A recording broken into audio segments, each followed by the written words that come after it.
What's up, folks? Just making sure the mic is working.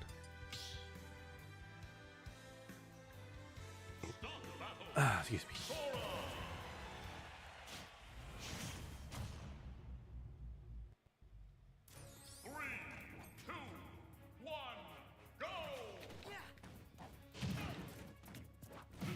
Oh, already.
Oh, right at the sweet spot.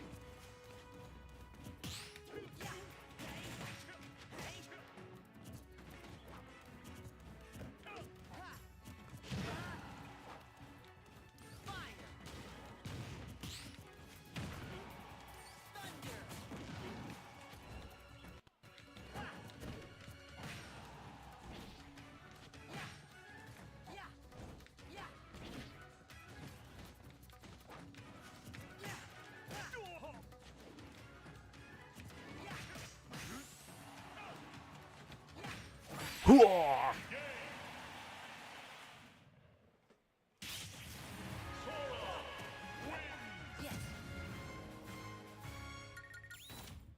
Disney.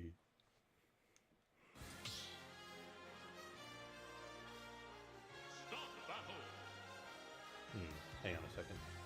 I just noticed the color is a bit off. Hang on.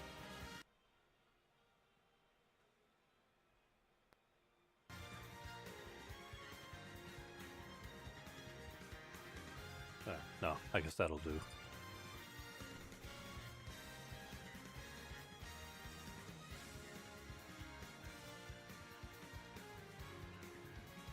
Or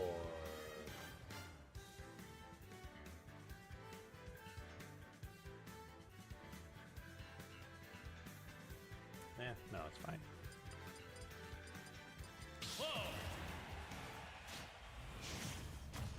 Could be the... what's that word?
Dang. Either that just went through or the hitbox is really wonky there.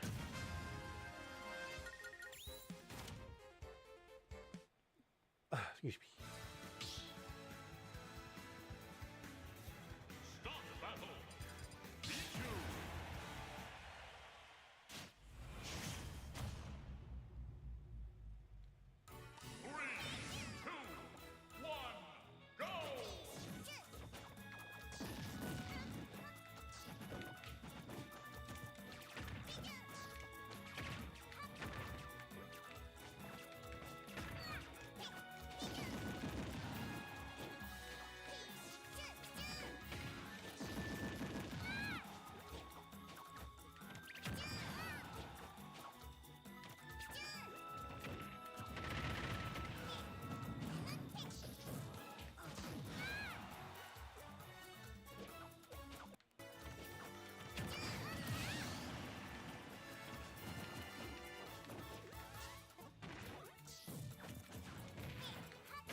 Oh, nice.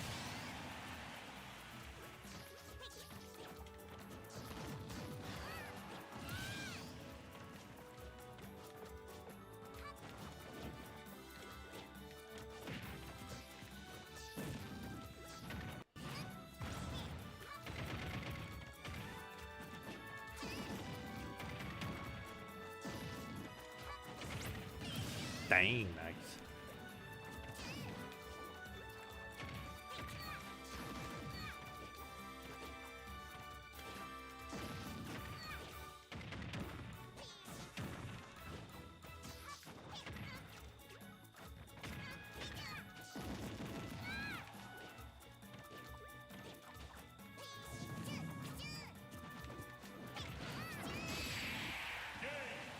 Thunder.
It's over, boy.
Wah!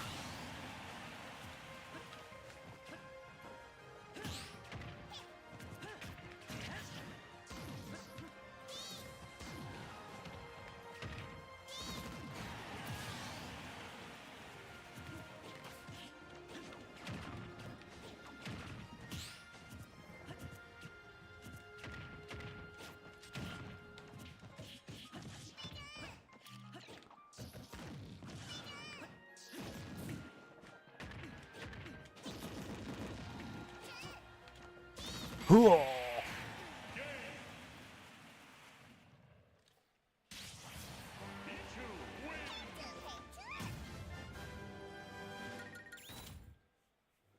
Small, agile, quick, deadly, and self-inflicting mouse.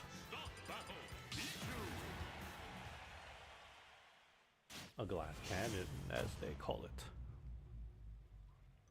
3, 2, 1, go!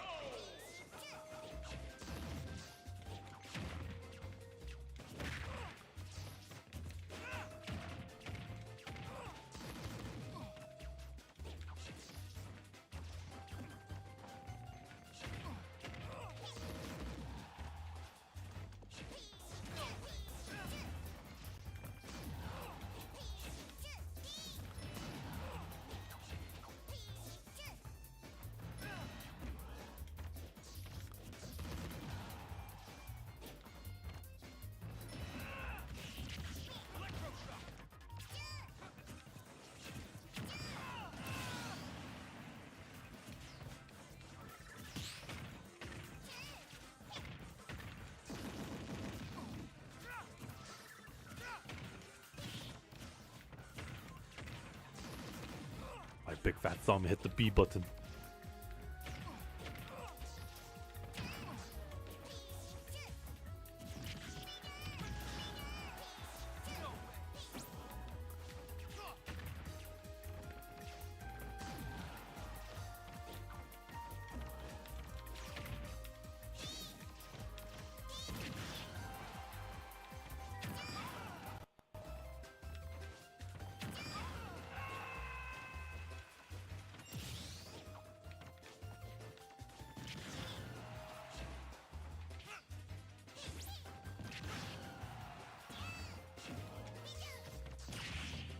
Oh, nice.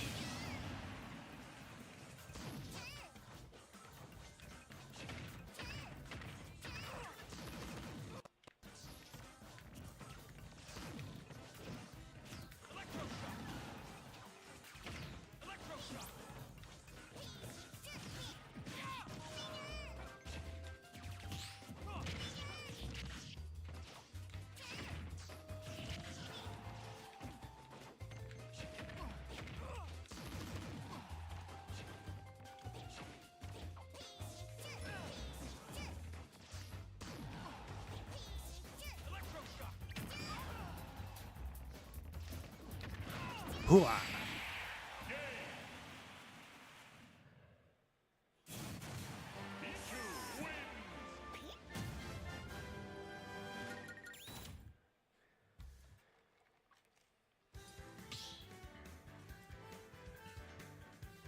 Stop the battle, Sephiroth!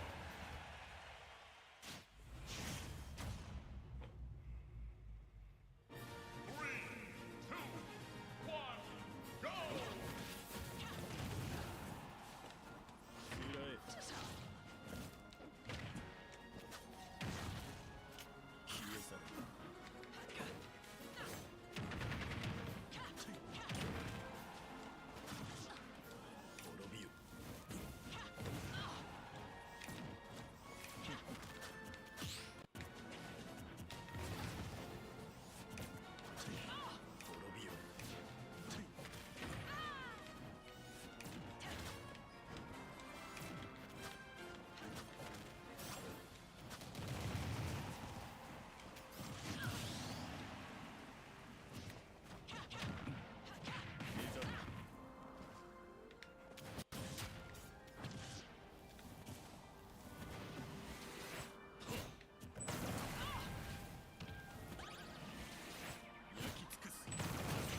Oh yeah.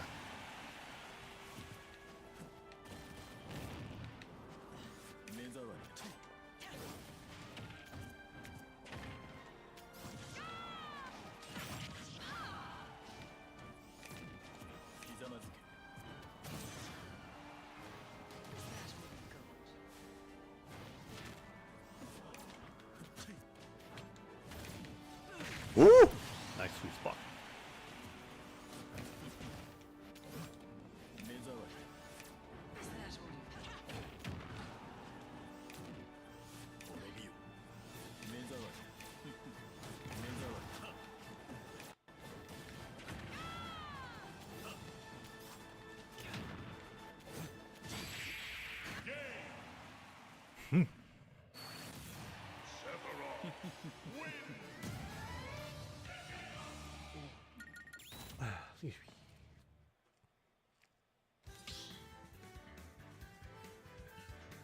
Stop the battle! Sephiroth!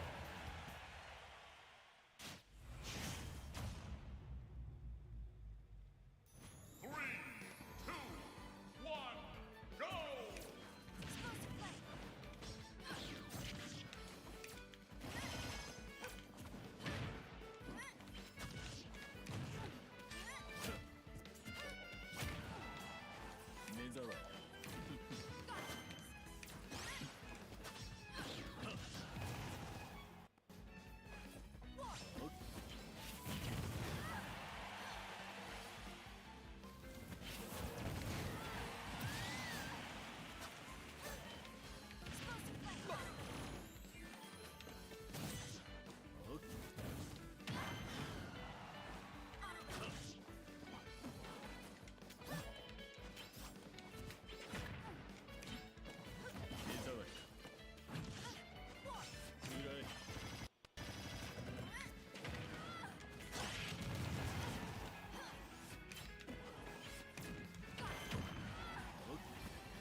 Ooh, nice. She went for the dare.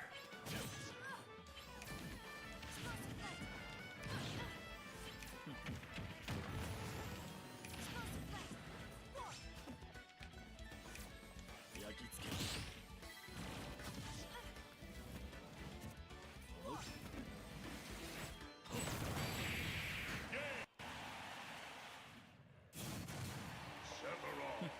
Win!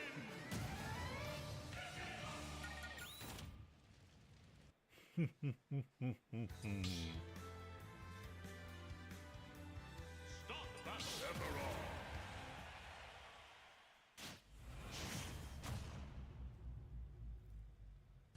Three, two, One angel after another. Are you trying to say something, game?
Wow.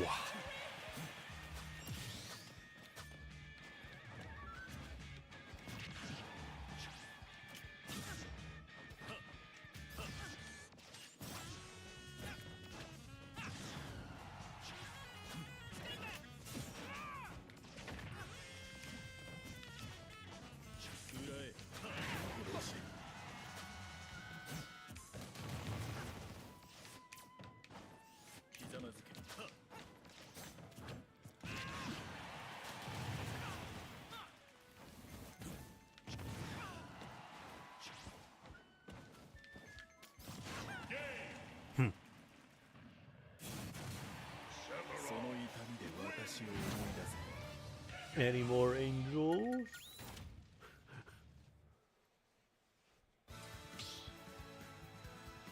Or even angel hunters.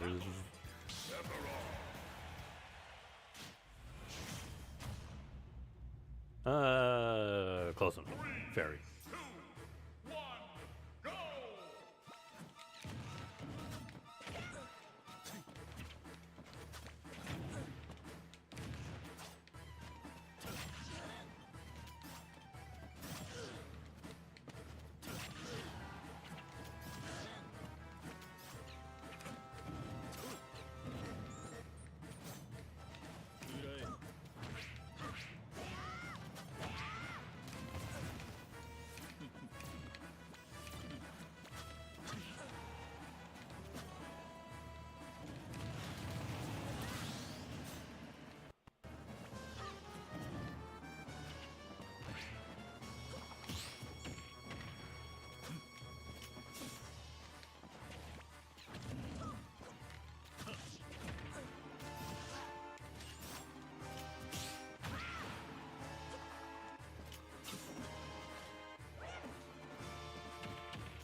Boy, you are a fool. 何度でも導いてやる。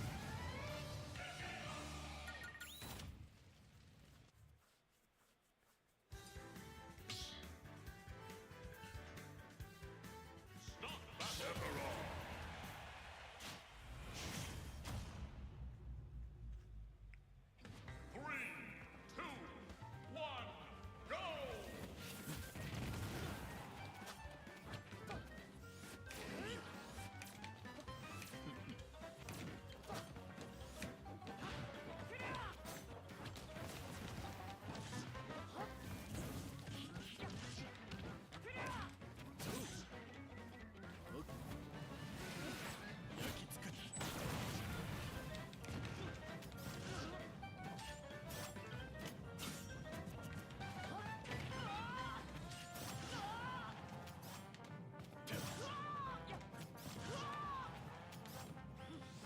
Oh no. That's a good one.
Oh, nice boom.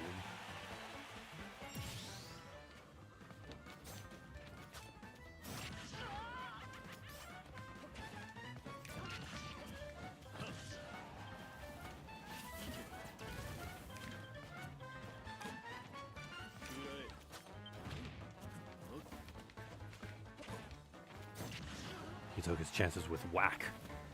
That's whacked, I tell you.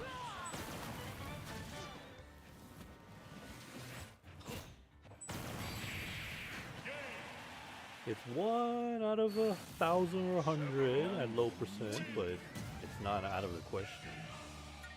That whack could still possibly KO you. Start battle!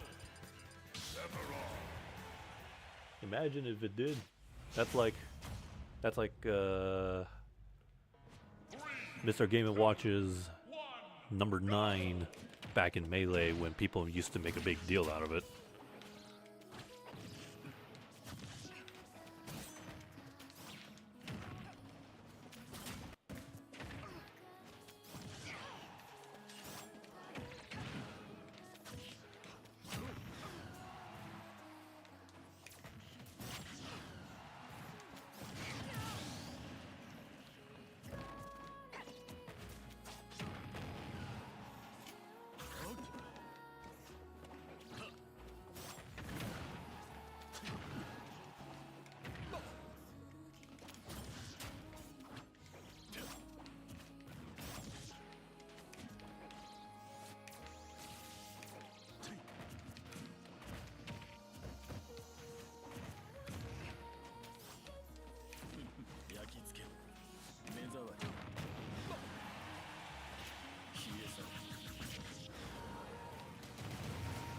Oi.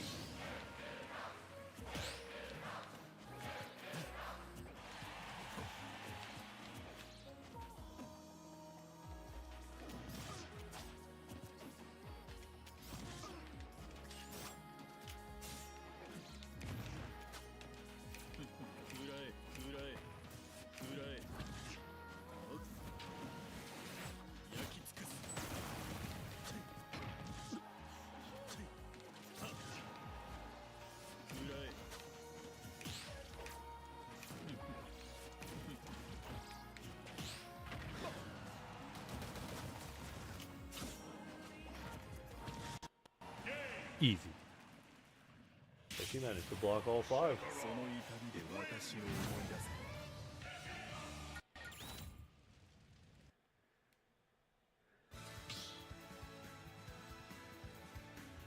Start battle.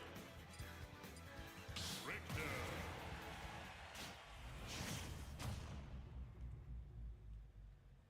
Three, two, one, go!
Oh, okay. I didn't think it had that kind of knockback.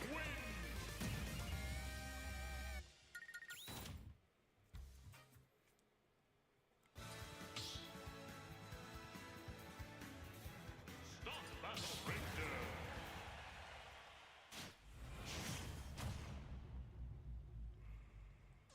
Three, two, one, go!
Wrong way.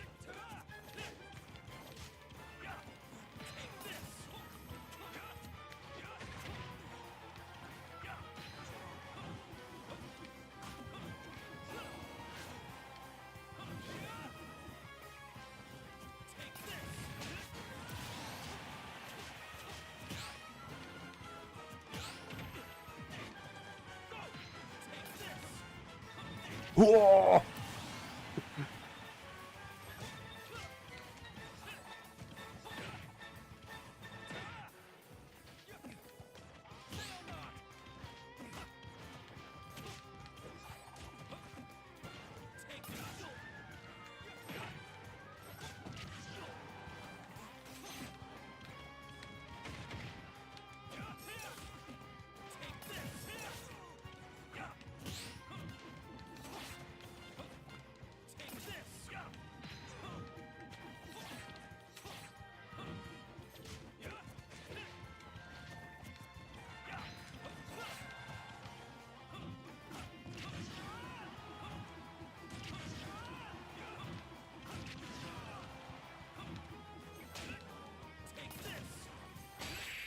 Dang, that's a long range.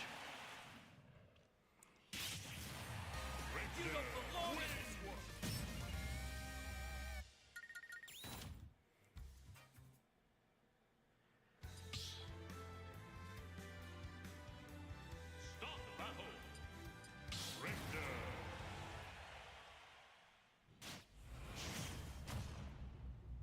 Roy. 3, 2, 1, go!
Dang.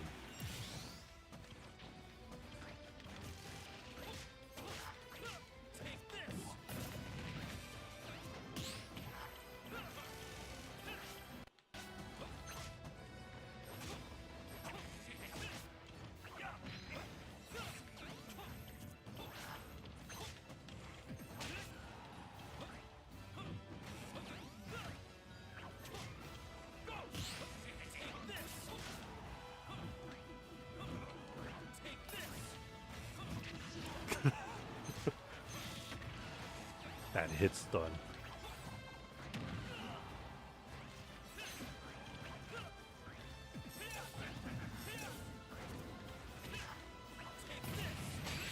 Hui. Nice whip.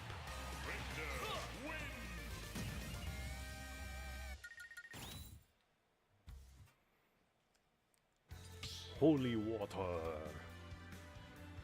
Start the battle. Ramen.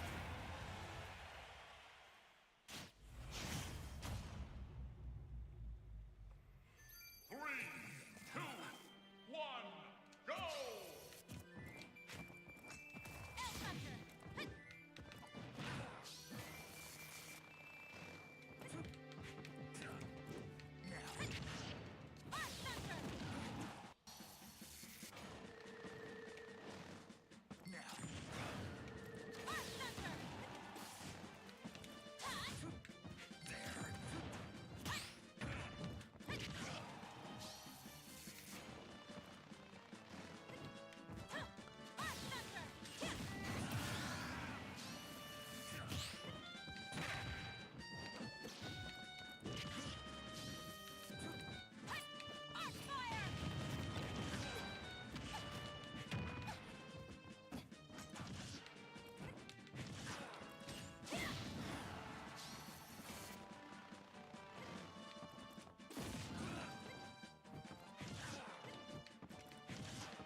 Whoops, wrong facing the wrong way.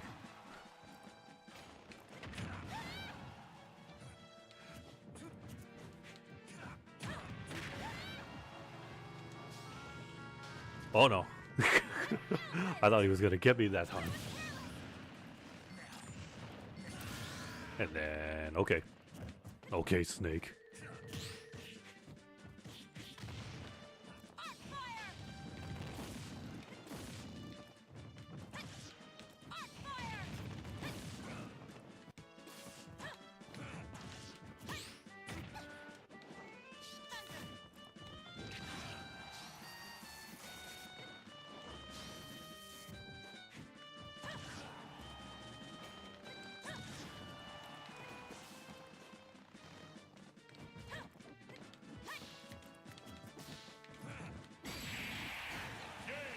Snake is out.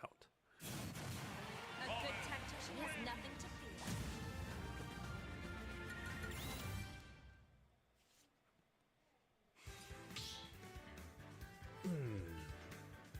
Start the battle. Ramen.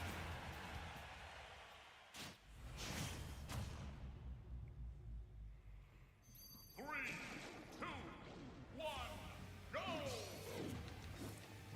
Thunder. Thunder. Thunder.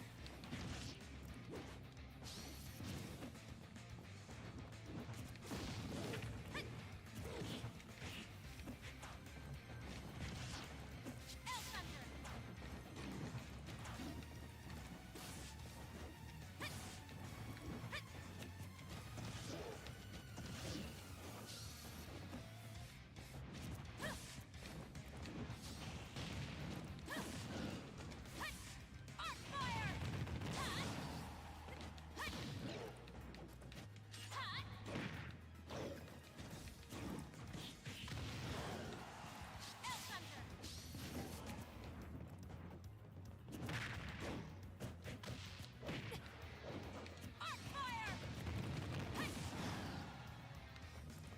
Arc fire.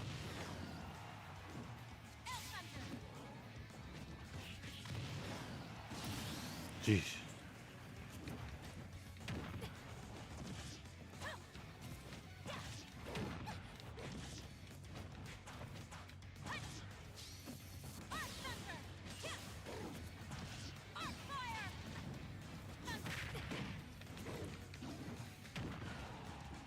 No fire.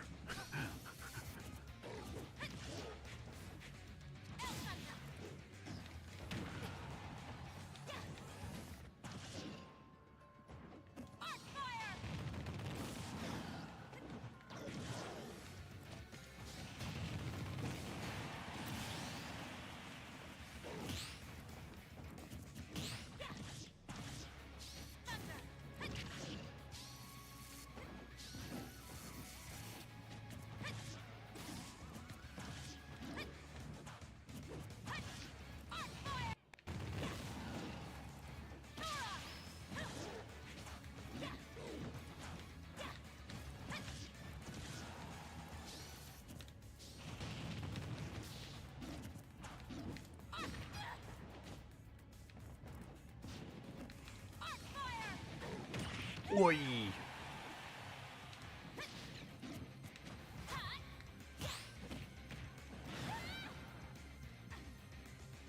No fire.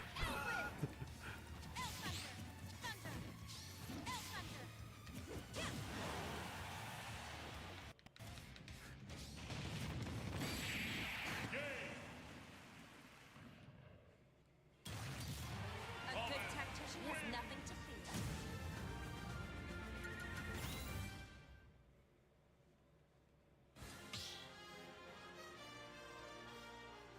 Start the battle.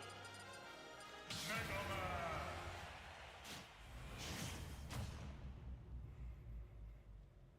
3, 2, 1, go!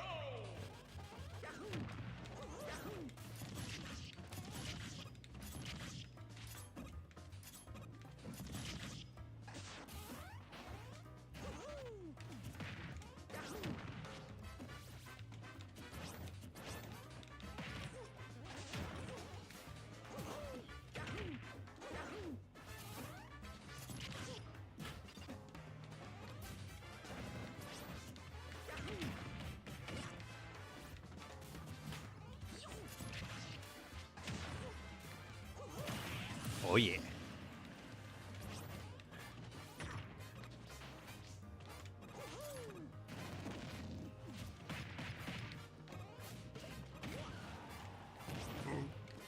Oh, excuse me.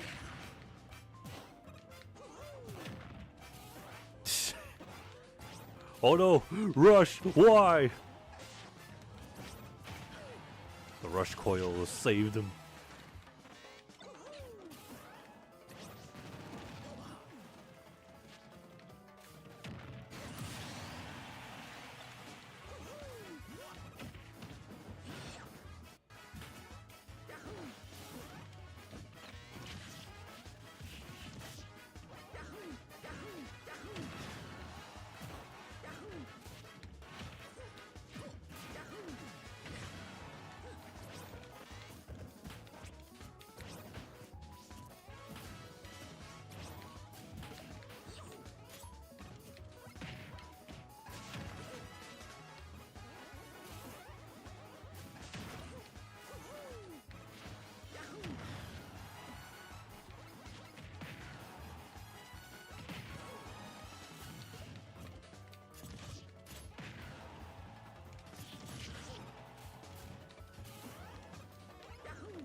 Whoa! Nope. Doesn't go that far. But he will.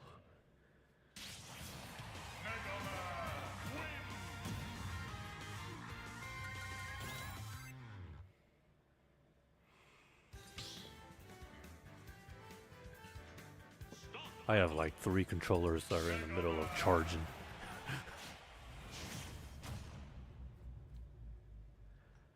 Three, two, one, go!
Whoa.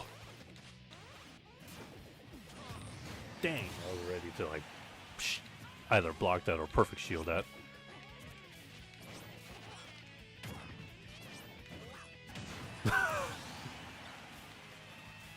Hey Ratchet, what's up?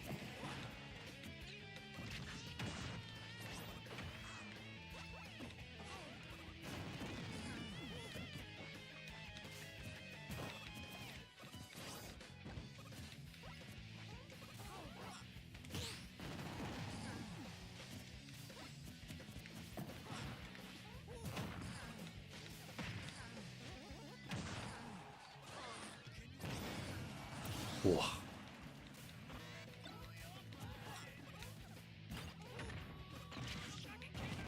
Whoops, right.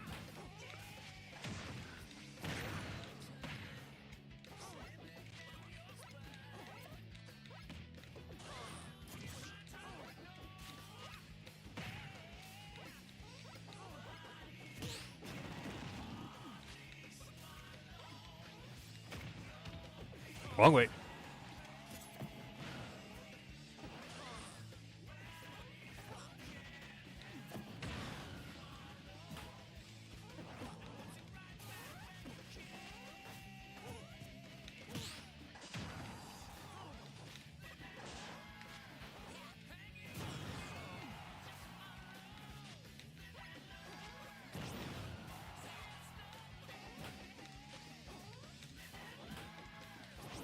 Wrong way.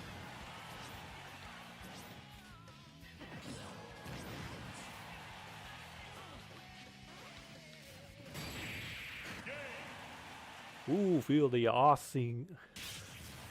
This was awesome. Today's the day. Tonight's the night. Genshin Luna update 4. Or, sorry, no. Update Luna 4. New weekly boss. New story.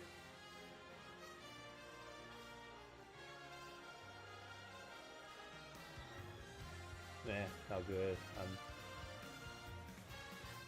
for one of the 2 characters and I got nothing. Just, you know, it's on two times. Yeah, I know that feeling. When you're just trying to get that 1 4-star, but they just give you the same 2 other ones you already have.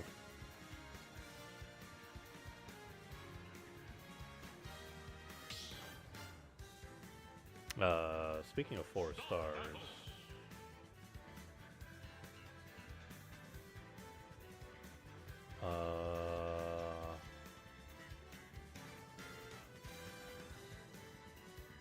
first phase, there was somebody. No, no, I mean, no. There's Ifa, or Ifa, I don't know how to pronounce his name.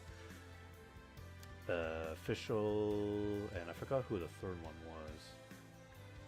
But they're interesting picks for 4-star characters. But what people are kind of looking forward to is Phase 2, because I mentioned that there are 3 new characters, 2 of which obviously are 5 stars, and then the third one is a new 4-star. Yeah, you hear that, Honkai? Where's your 4s? Oh, you got none.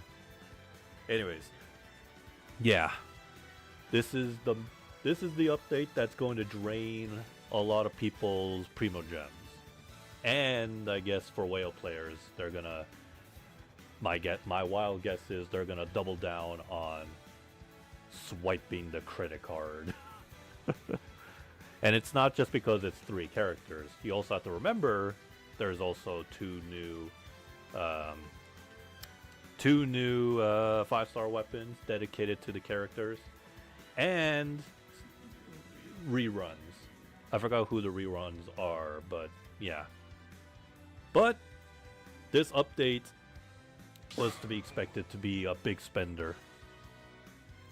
What was it?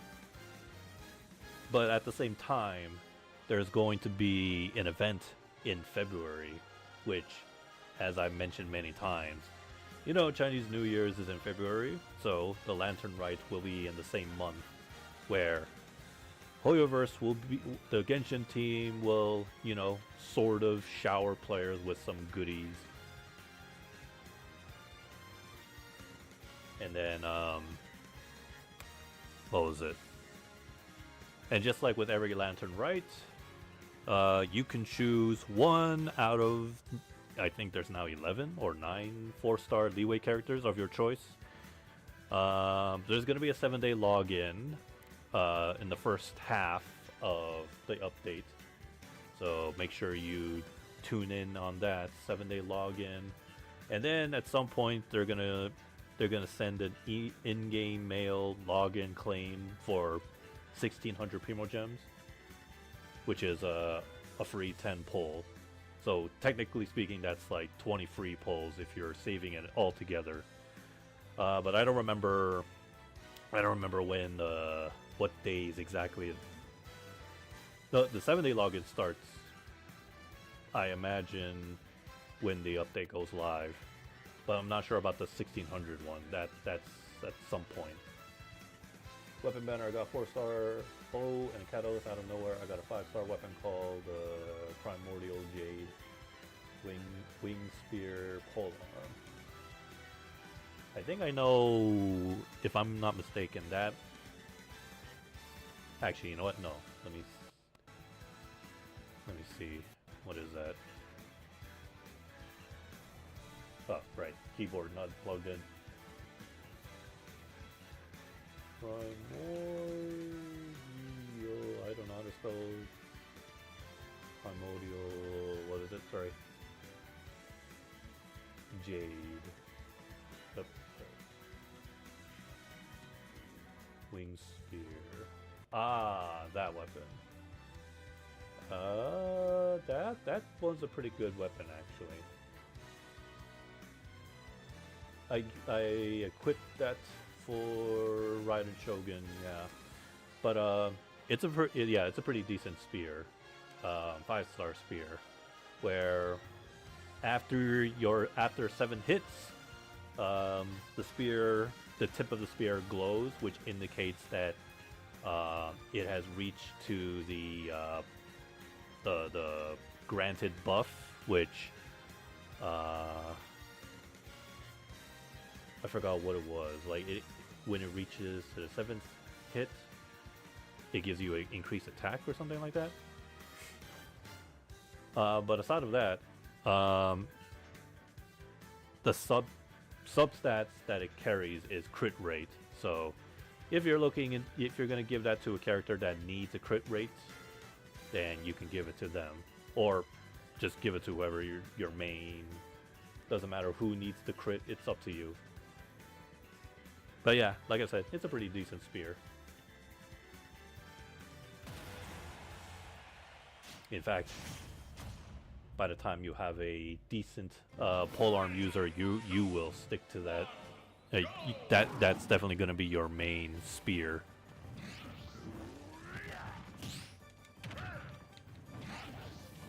Until whatever, until the next 5-star spear you might get. But in my opinion, that one's a good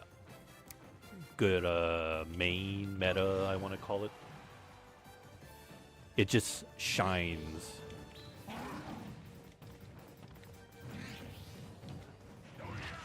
It just shines and says, "I will be your one true lover."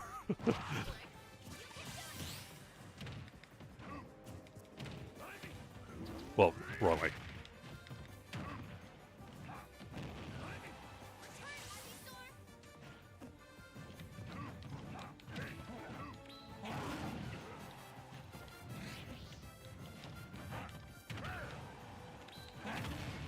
Whoa, okay, I just somehow didn't get hit from that.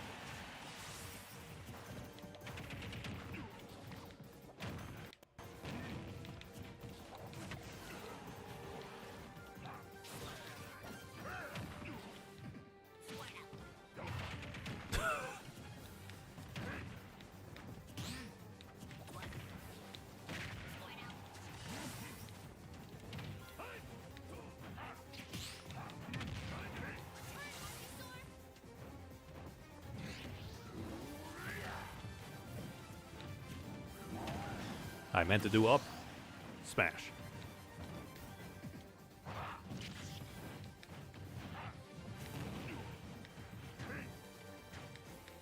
Okay, double the clash.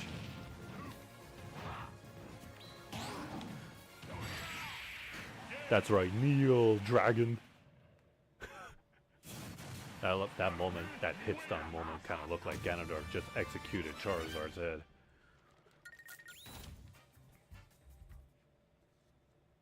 Anyways, what else? What else? Oh, yes, and of course, so if you want to get the new outfit for the Traveler, that is free to obtain.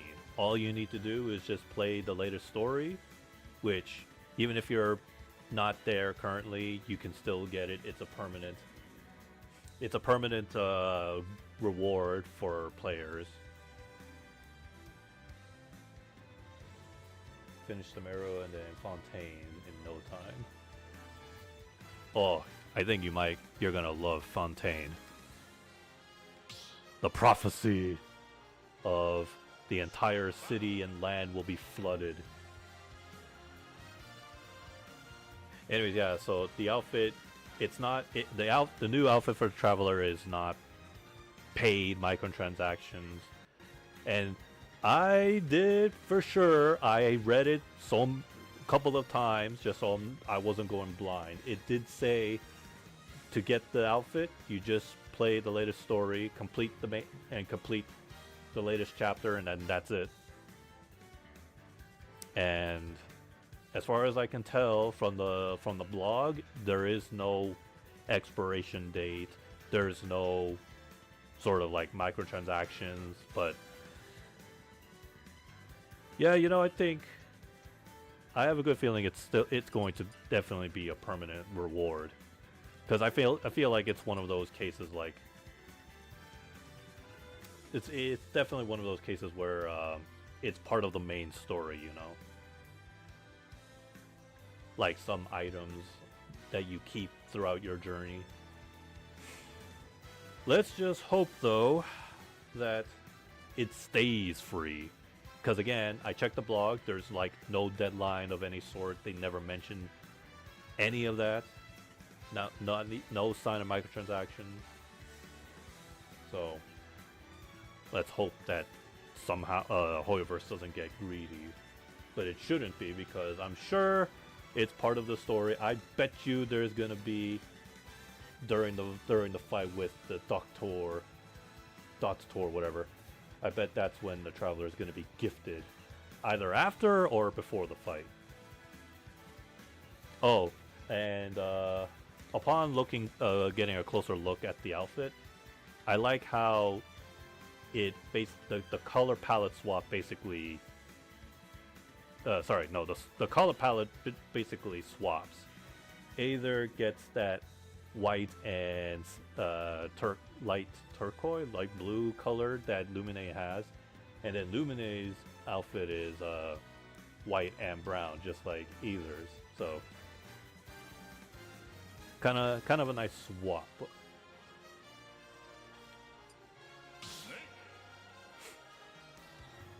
Oh, and then not only do you get the outfit, the one thing that's for sure that's permanent and for free.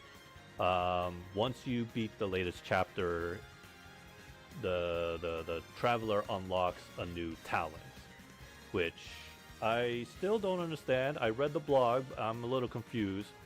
Like, it shows all the elements that you can cycle through, but the blog doesn't even explain like what it does. If I had to take a guess based on just the picture, I think it's like, how do I say it? You're able to like swap between elements on the fly.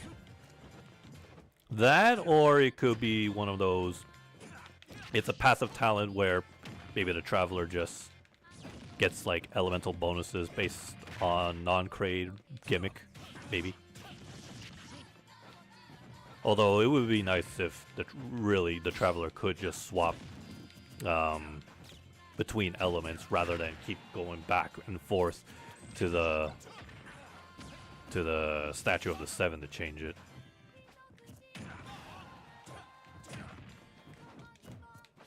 And and another little assumption here, it also seems like the Traveler will also, by the time that the Traveler gets that new passive talent, I think all of the other elements of the Traveler possesses will have like some nice buffs. But yeah, until I unlock that, that's just all assumption. So I need to see what it is exactly. But again, in order to do that, I'm gonna have to I have to complete the story. And speaking of completing the story, I really need to proofread everything, or not proofread, reread descriptions of some sort. I know that's my personal problem. Because the Durin story, I misinterpreted the description.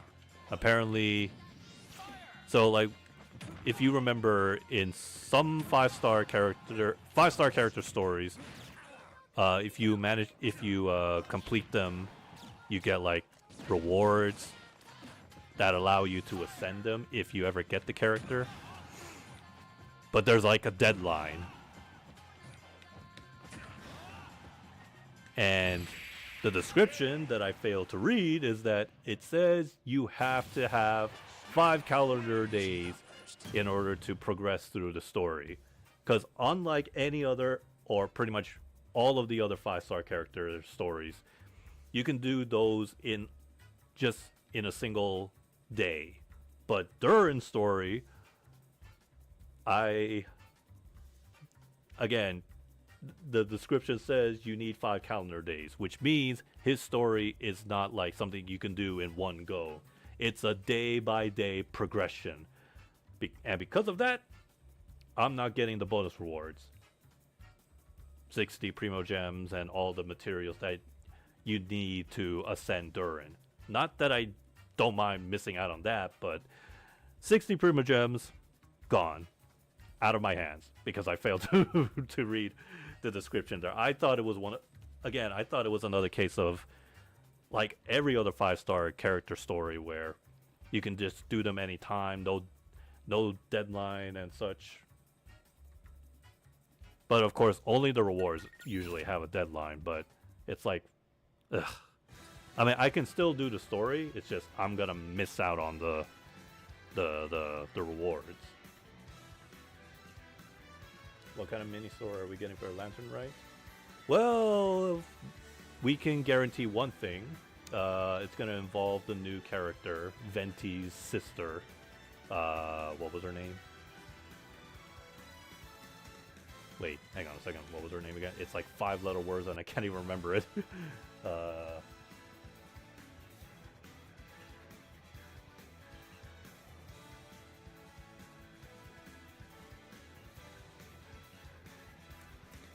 Is it? Not canonically, it says. Okay. Zebai, that's her name.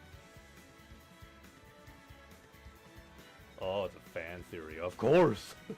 Anyways, yeah. So yeah, that's one easy guess. What the next Lantern Rite will be about, or at least who's going to be there. But in terms of the story, that I do not know. I still remember last year's story. And of course I would never forget because it stars my favorite character, Hu Tao, and where she nearly sacrifices herself at a young age. But nah, her time was not up. She's too young. And she has a lot of people that she promised that she'll come back. But yeah. Hopefully it won't be as crazy as that. I mean, not that I don't mind, but... Then again, now that I think about it, previous Lantern Rites had like one of those crazy dramatic stories. Actually, now that I think about it as well, I'm pretty sure, just thinking back on the trailer, yeah, there's definitely going to be some kind of like, definitely some fun festivities, but then there's definitely going to be like one of those serious tone stories, which makes sense because every festival has to have those. Even back in Mondstadt, every year with the Wind Bloom Fest, there's even like moments like that too.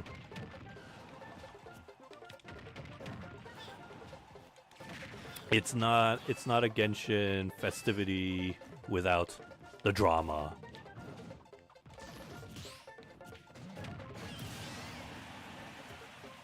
Plus, you know, with the new character Zebai, I'm pretty sure, yeah, we're definitely gonna get into some serious drama story.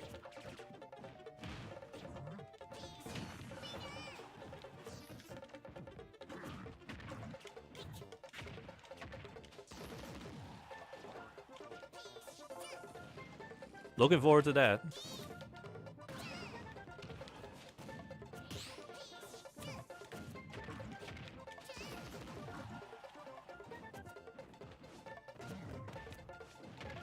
Although I'm much more looking forward to seeing the outcome of the latest story.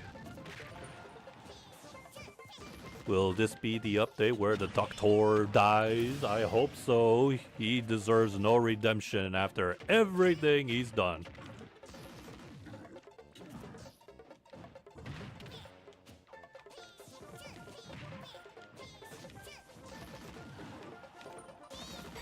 And watch as all the fangirls be like, no, Husbando was supposed to be playable. How does a character like the Doctor be labeled as, you know, redeemable or even playable, let alone playable? First of all, he has main antagonist red flags all over him ever since you first encountered him in Sumeru. And then how some of the characters, like the Arlo Chinino, says like she doesn't like his sick experiments. Scaramouche as well, how he was being used And the doctor even pretended. No, what's the word? Not clickbait. What's that word I'm thinking of? Gaslit. Yeah, gaslit is Scaramouche, calling him. Oh yeah, you're part of the Harbingers. Just don't come into important meetings. But in truth, he's just. Yeah, no, Scaramouche was never a Harbinger. It was all a lie. It was all a ruse. And now, his biggest crime was preventing Columbina from returning home to the moon by stealing the 3 moons and trying to lock her up. So yeah, nothing about him says I'm a redeemable antagonist. Scaramouche, at least, he had, despite how sinister and evil he was, but once he found out the truth about his existence and, yeah, again, how he was an experiment to the Doctor, yeah, of course not. I mean, of course.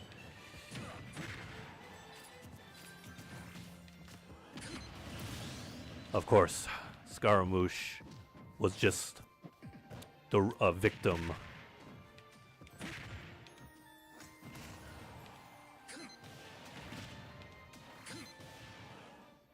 He was just a poor victim of the Doctor's sick experiments. And now he's living a better life now.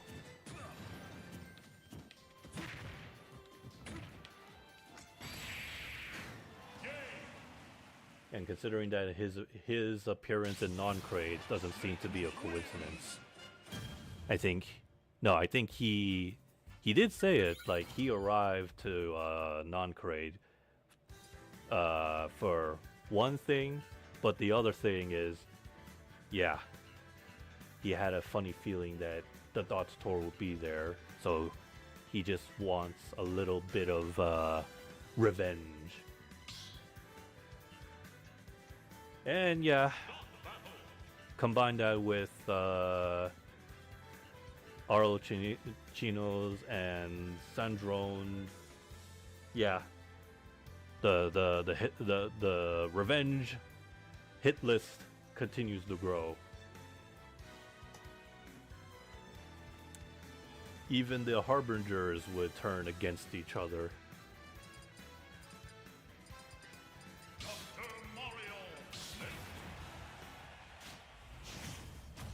Oh, and speaking of Sandrone, some have made some possible theory that Sandrone might pull a sacrifice based on just because of, like, you know, the poster illustration of the latest update.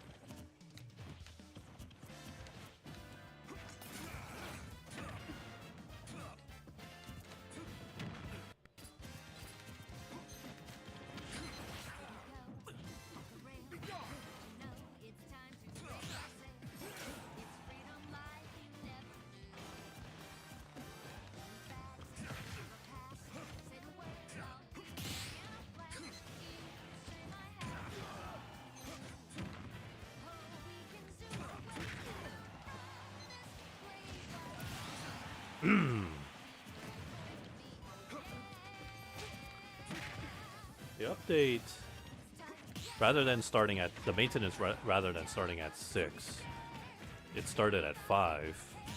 So which means the update should go live maybe at 10 this time, because it's always still gonna be it's still always 5 hours.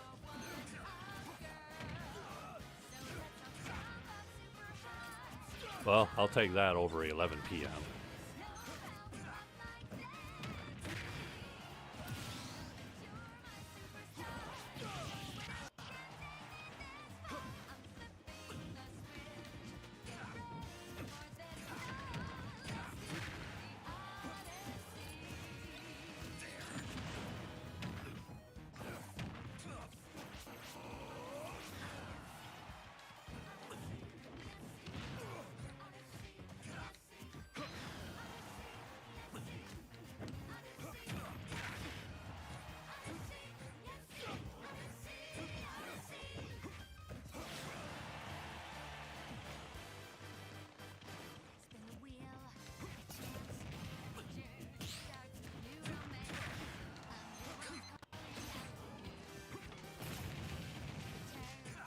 Facing the wrong way.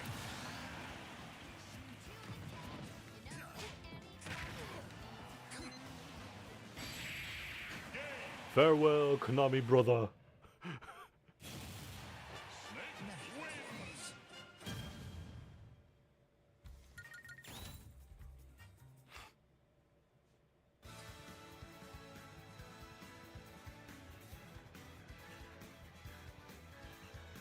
I just remember that for the Wonderland thing, yes, they're still continuing to throw in new outfits, and yeah, as expected, the theme for next season's Wonderland outfits, cosmetic sets is based off of course, Chinese New Year's, and I like it.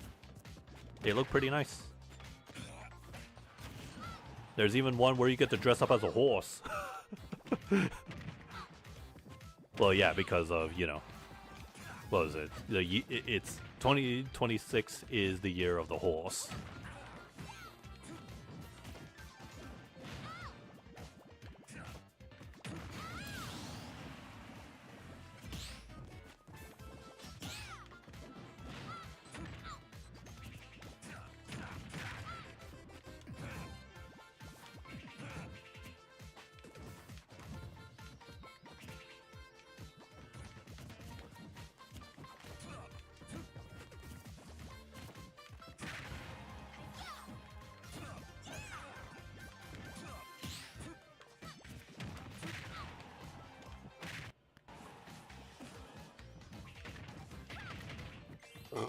Oh, excuse me.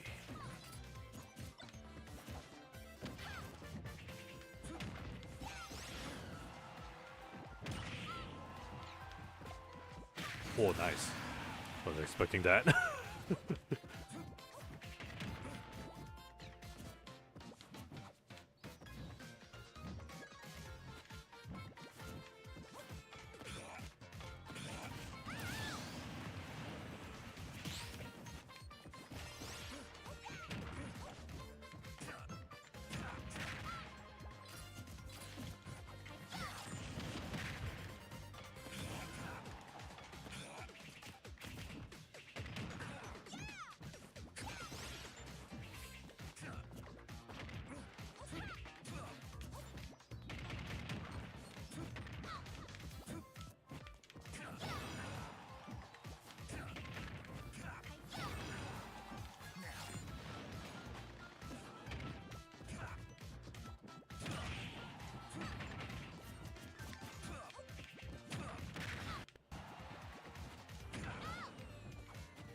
Okay, she could have talked that.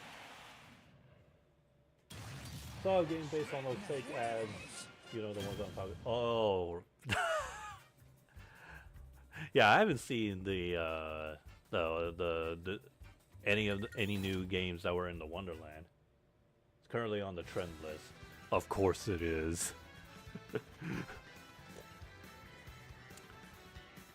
I mean, to be fair, there's actually a game on Switch and on Steam where it's legitimate. You can play all of those fake ad games, and yes, it is published by a legitimate company. So I'm not surprised. Actually, I shouldn't be too surprised that somebody within the Genshin community would recreate those fake ad games. Heck, I even found one that plays like Call of Duty Zombies, the very first map from World at War, and yeah, it plays just like it. Even the map is the same, except in terms of zombies, it's just the hilly curls, and yes, you get to cast like magic spells as guns, and yes, you get points. You use said points to get new spells, open doors, the random box. And then there's one that plays like Vampire Survivors. It's amazing. And again, that's just the start of what could eventually come like I mentioned, how Genshin's gonna have its own dedicated forge, so that all players, can basically create their own world. For now, I don't know how people are able to create their own games. Maybe it's like limited to certain people, maybe certain individuals. I don't know. But not that I want to create any games, because yeah, I'm already past my prime of creating stuff. Well, except for Mario Maker. If I ever go back to that game, I most likely would create something simplistic.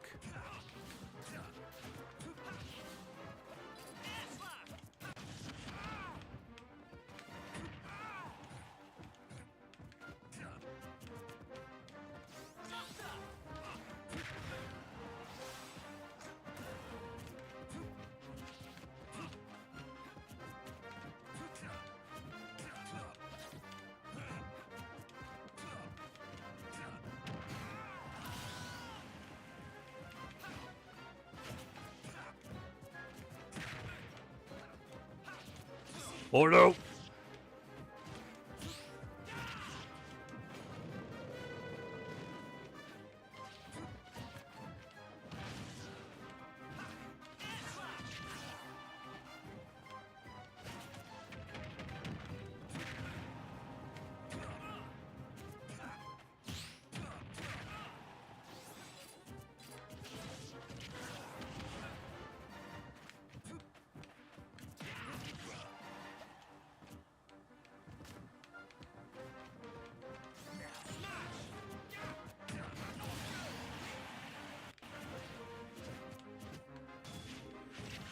Man, that's a long frame.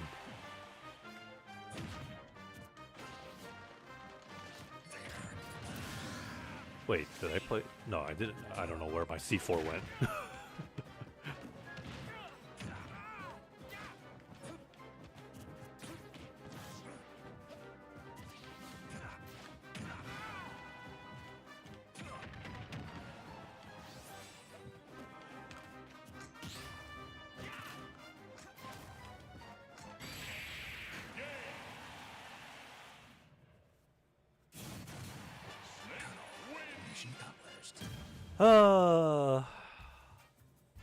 The numbers came in, and apparently the holiday sales did not do any favors for the big three head honchos, that is Nintendo, Sony, and Microsoft. In fact, yeah, the numbers are out, and apparently people have stopped buying consoles. The percentage of what I trying to understand here, yeah, that percentage has dropped to like 30%, which is a lot.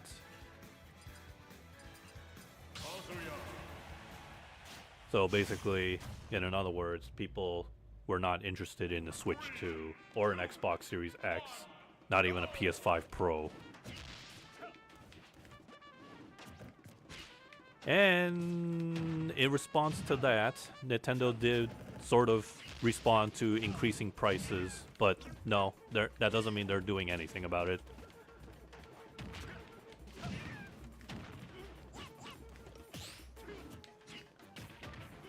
And even weirder, some former devs of Activision and EA got together in some silly interview that they did, and oh god, they currently have a company that they're running that involves microtransactions, and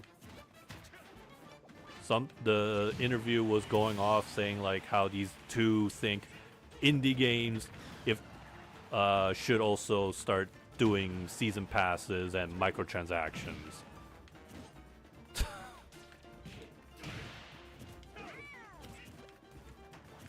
Which is another language of saying we're so jealous of the indie industry, so let's get a piece of that cake of success that they have. Oh, I know. Let's suggest them, if they want to be successful, let's suggest them to throw in microtransactions. It's pathetic. And yeah, again, coming from somebody who used to work at Activision and EA, yeah, why would anybody take their suggestion? Like, at all.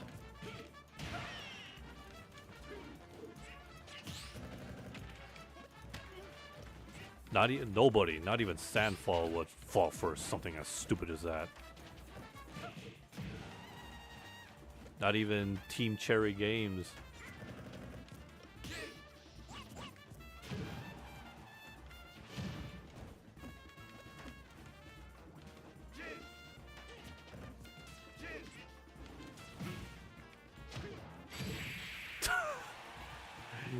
He lives.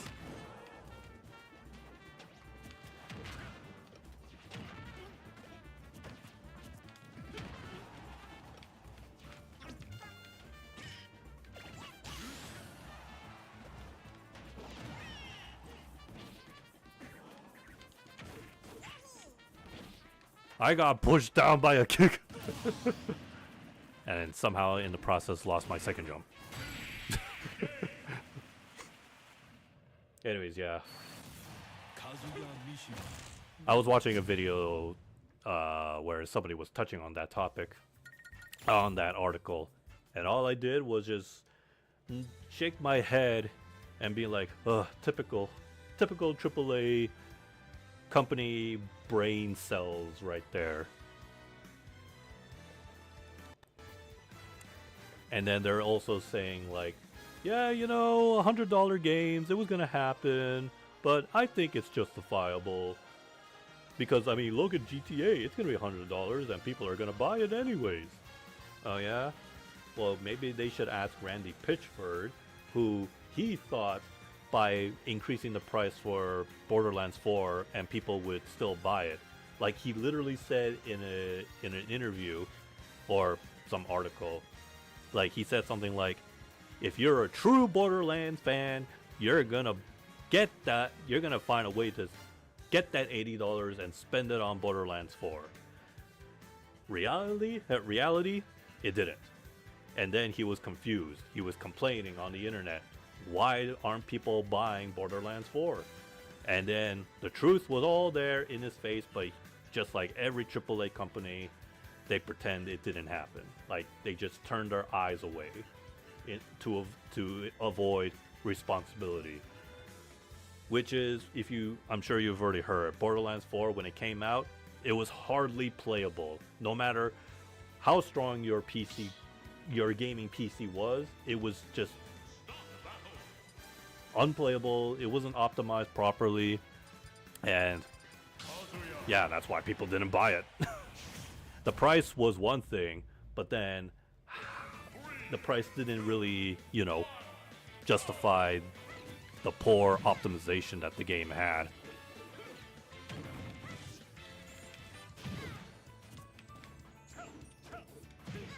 So, Randy Pitchford was sucking on his own thumbs, I hope. Now, would GTA be at $100 be worth it?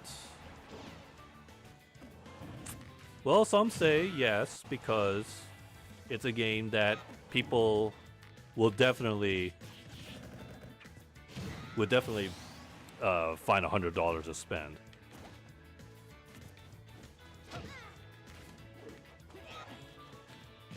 And people have to remember, it's freaking GTA, of course.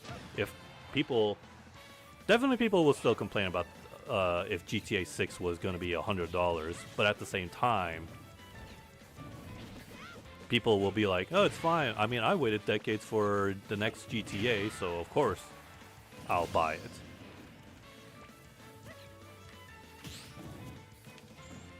Although that did not work out for Call of Duty.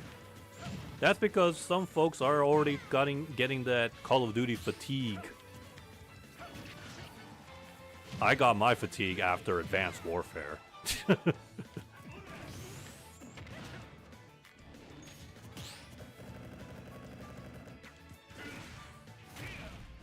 The last Call of Duty I bought and played.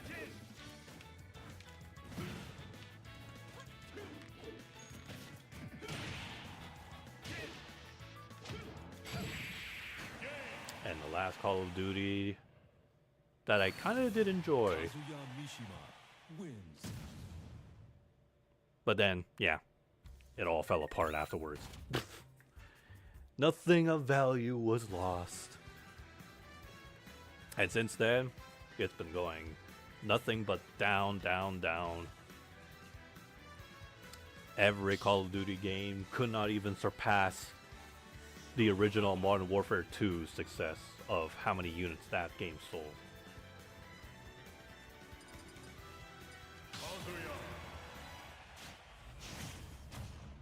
But on the bright side, at least Battlefield finally succeeded.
I had a feeling that was gonna happen.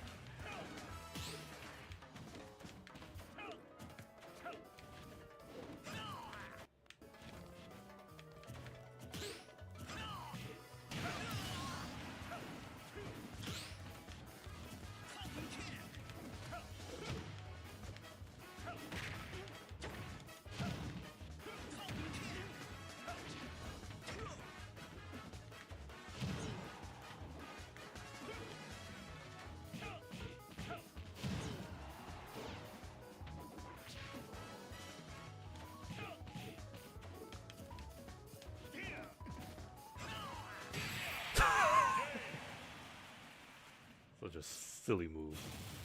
Kazuya Mishima wins.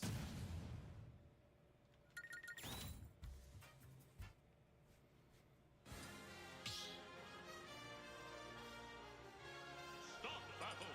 Rio.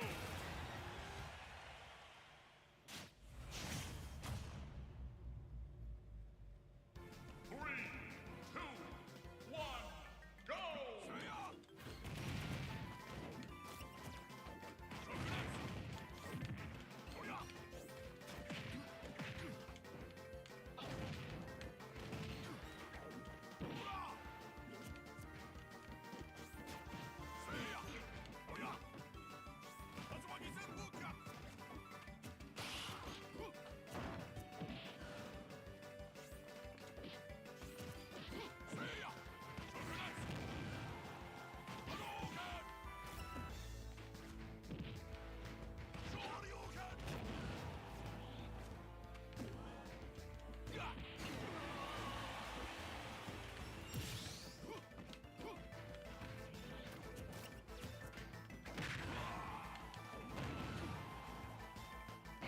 Whoa.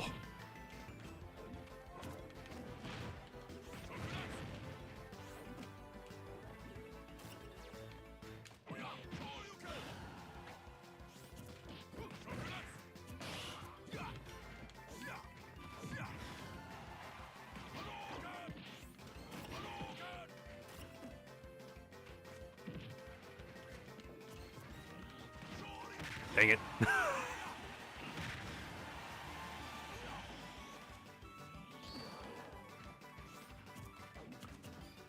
Ooh, that was a fast one.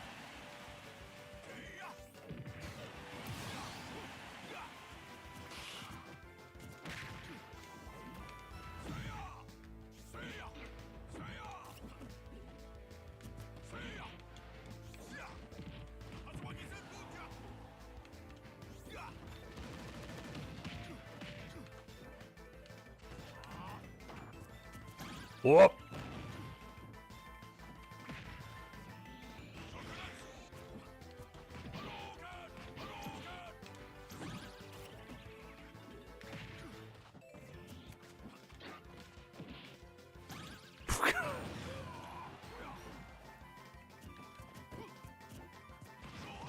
Not close enough.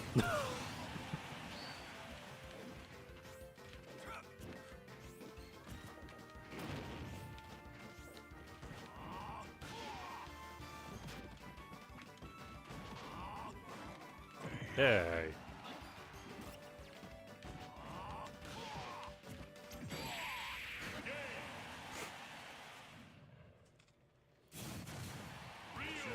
Has just begun.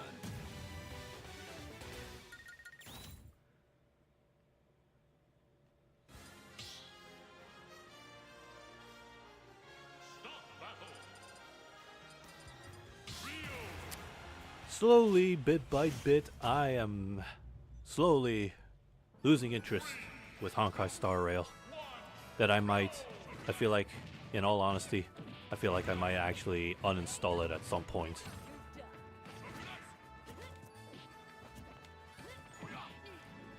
And I think it would be for the better at some point, because holy shite, it is taking a lot of. It's already at over 100 gigs. And it's still not even the highest. Not even the biggest Hoyoverse game taking up my space. Genshin. Clearly, yeah, Genshin has the highest.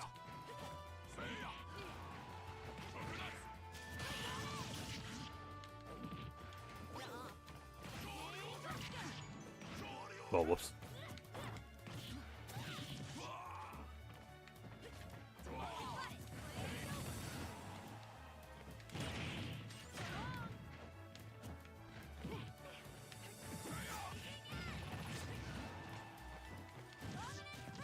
Oh, that's nice.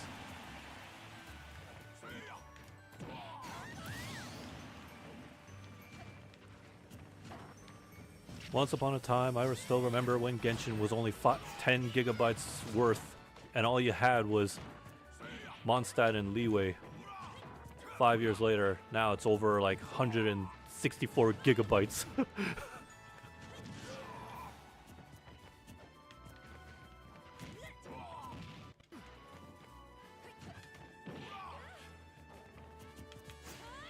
As for Zenless Zone Zero, holy shit, that game it's gonna be in its second year, right? And it's already close to 100 gigs. If you think that's bad, think about mobile players. Because, you know, phones don't carry that much memory space. And I don't think Hoyoverse is gonna find a way to compress that. Ever. Well, at the very least, it's not as bad as Call of Duty and its 300 gigs per game.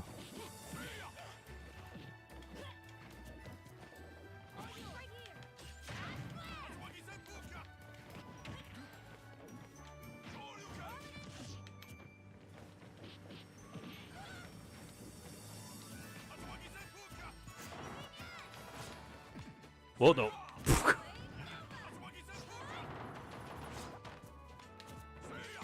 Oh, damn, Max. I keep facing the other way when I'm trying to do the other input. I think it's because I'm, like, pivoting. I'm doing the inputs too fast.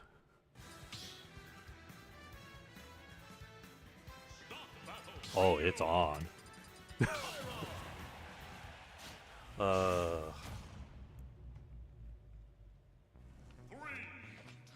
Yeah, I definitely don't want to buy another, like, Seagate Eternal SSD for my PS5.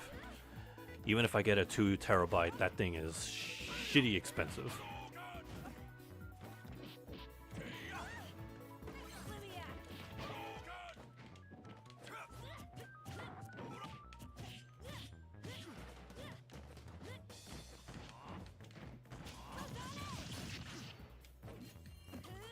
I liked it better when we just had, like, memory cards. That was like the simplest. That was like the simplest thing, accessory peripheral that you can just get. In fact, at least Microsoft is the closest to have that.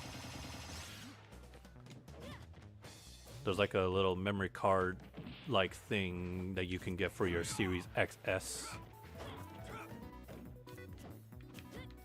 I wouldn't count Nintendo's micro SD cards, but you know, in hindsight, I guess it is kind of still, in principle, the same. Sony, on the other hand, yeah, no, Sony doesn't have a memory card. Rather, you have to get an SSD card, SSD internal memory. And then, I hope you're a fan of nuts and bolts, because that's when you have to play frickin' Operation on your PS5. Pry open the... Okay, well, not pry it. I say that with exaggeration. Pry it open. Unscrew some bolts. Make sure you don't sweat too much, because you are practically opening up kind of like the hard drive, motherboard, and all that. Everything's exposed almost. Okay, well, not everything. It's just like this one slot where you put in the SSD card. Ugh. Like the first time I did that, my hands were like, not sweaty, but it was like sweaty palm moments.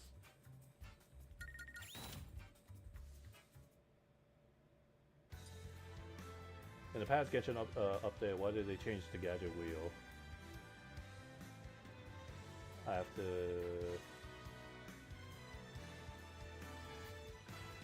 All of that, yeah. No, that's something you get used to. No, I know what you mean. I think. No, it's because, see, how it was before, back then when they introduced gadgets, you were only able to equip one gadget at a time. And because of that, whenever you had to switch to another gadget, you would have to like open your inventory and then go to the gadget tab and then switch from there. Now they built a dedicated gadget button where yeah, at first it does seem kind of like a little confusing to get used to, but the point of it was just so that you can now, rather than going to your inventory, I mean, you still have to go to your inventory, but now you're given like 4 slots of your choice of assigned gadgets. So yeah, you still have to open the wheel and then press B to what was it? I think it's to like use it, right? Yeah. No. Tapping uses it, and then holding it allows you to choose one of the 4 assigns. Yeah, I think it's like that. It's funny how I have a hard time explaining it, even though by hand and memory, like when I'm playing the game, I actually know what I'm doing.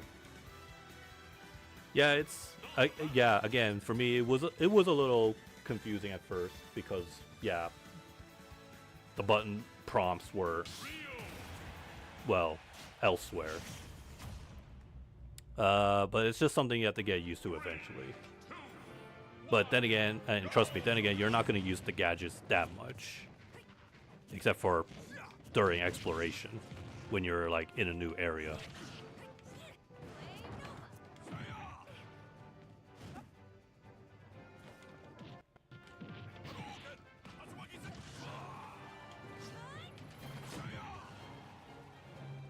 But yeah, trust me though, if you were there from the beginning-ish, before they changed the gadget and wheel stuff, yeah, no, it's definitely better than what it was before.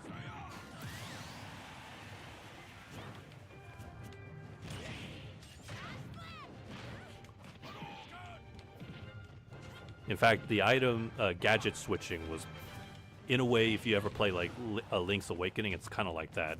You have to like pause and then switch items.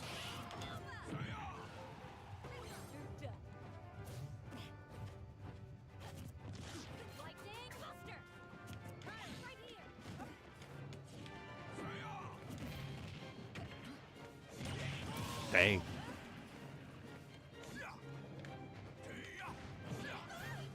Ryu, your heavy kick is not strong enough.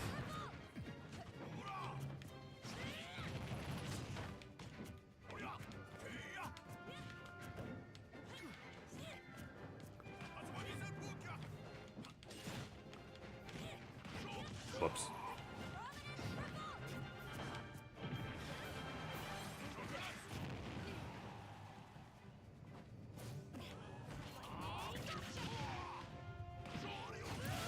I should have dashed forward. But then again, if I did, I think I would have pushed her off.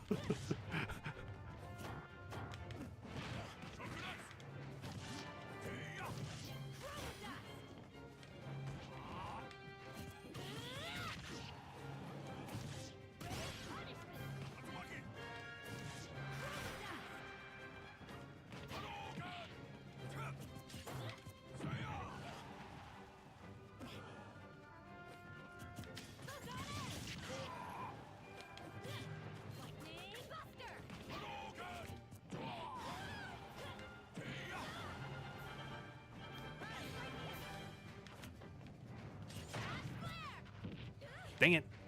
That was on it.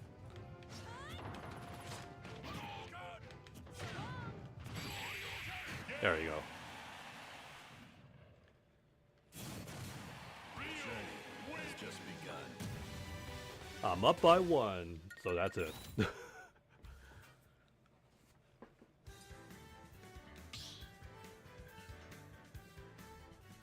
the battle.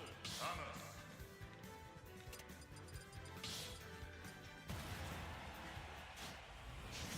Since the Wonderland was added, it's on the gadget wheel. I can't just do a button bind. I think you... Oh, no, right, no. In the Wonderland, for some reason, I don't think you can do a button bind. Or...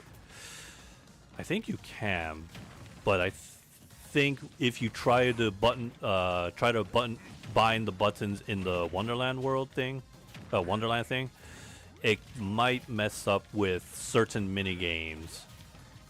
Because the thing that obviously isn't addressed, because it varies from, you know, the device that, or the console that you're playing Genshin on. Like, I have played like some mini games that don't seem to be meant for controllers. It's meant for like touchscreen purposes. Or even mouse and keyboard for that matter. So if you try to like change the button layouts for the Wonderland specifically, that might mess up with possibly everything in like whatever mini games you play.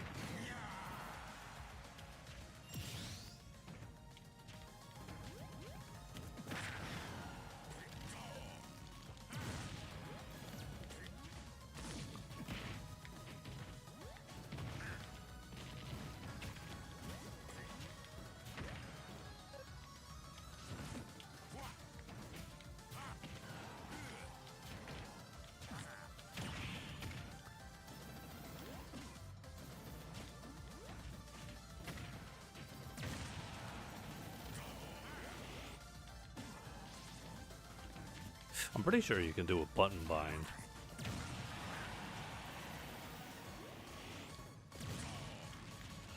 In the okay, I know in the main game you can do a button bind,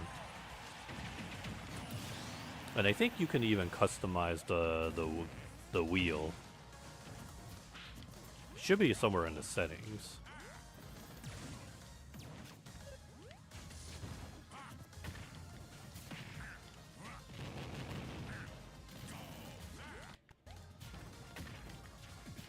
The only time I've ever had to like change the button layouts was literally the first day of the game came out, because by default the attack button for the normal attack button was assigned to like I guess in the Xbox case it was assigned to B.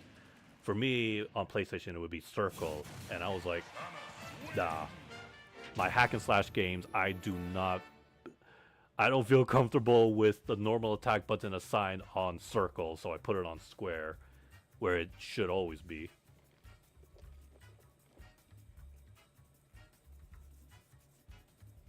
And funny enough, other Honkai, other Hoyoverse games, yeah, they actually assign the normal attack on square, and it's like, I guess they finally figured it out. Or they finally realized hack and slash games on PlayStation controller, normal attack should always be square. Why would it be on circle? Reminds me of when I first played Kingdom Hearts 2 a long time ago. Circle was jump and X was the attack or command, and square was something else. Or actions, and I'm like, what? Dynasty Warriors player, that's why. But then again, most other hack and slash games and RPGs had me always pressing square for normal attacks. And yeah, that was it. That was literally the only time I ever had to like mess with Genshin's like button binding. It was just for that one button prompt. But then as soon as they started introducing like some other new prompts like the gadget thing, I think I didn't have to go that far. I just customized the wheel and then that was it. Oh, and if you think that's going to be confusing, give ZZZ another year or two and they're going to start changing. I mean, they've been changing up the menu over and over. Just when I thought like I get used to the menu UI, they just throw in something. Well, they don't change it drastically. It's more like they add stuff for the convenience. And then at that point, you have to like get used to that change or new addition.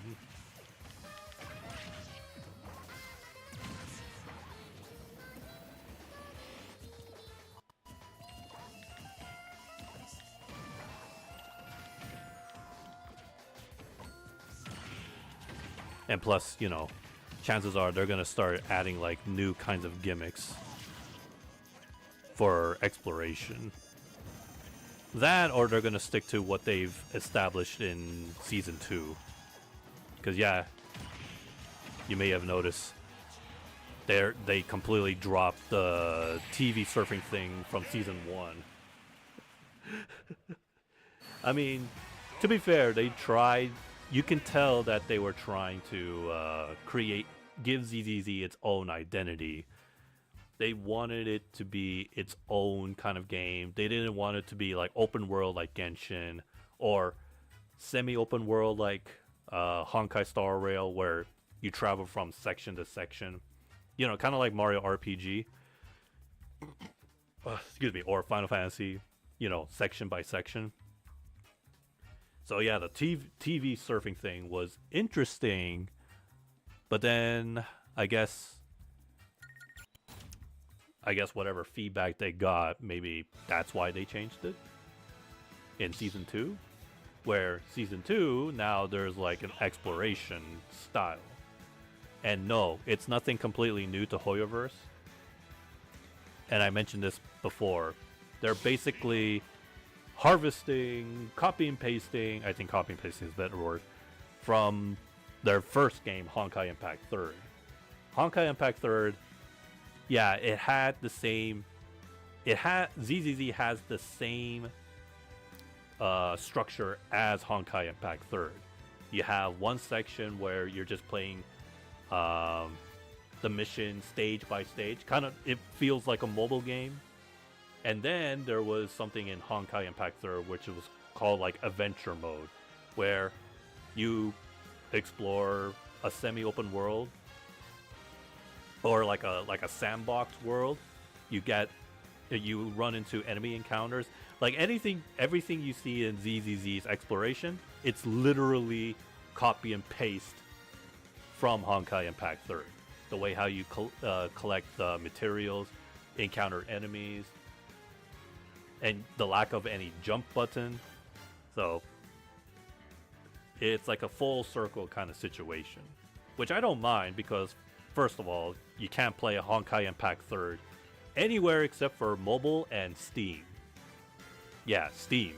In case if you want to play Hoyoverse's very first game, at least I'm assuming it's their first game, or at least maybe their first game to hit the market big time. Yeah, you can play a Honkai Impact 3rd on Steam right now.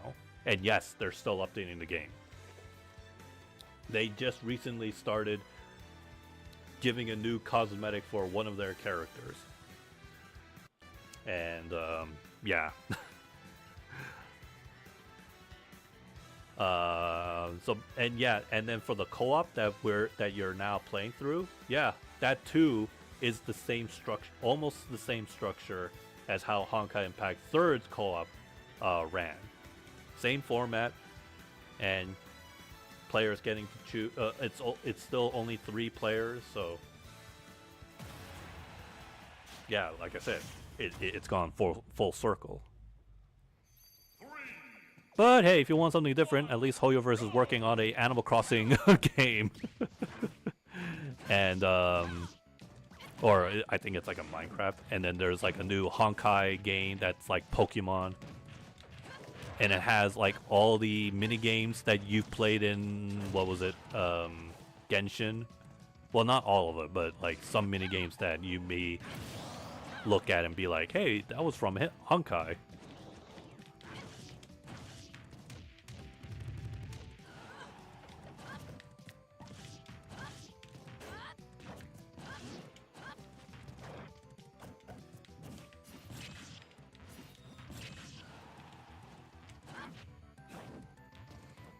And then, yeah, there's also another game Hoyoverse did show off recently, last year, a couple of months ago, I should say.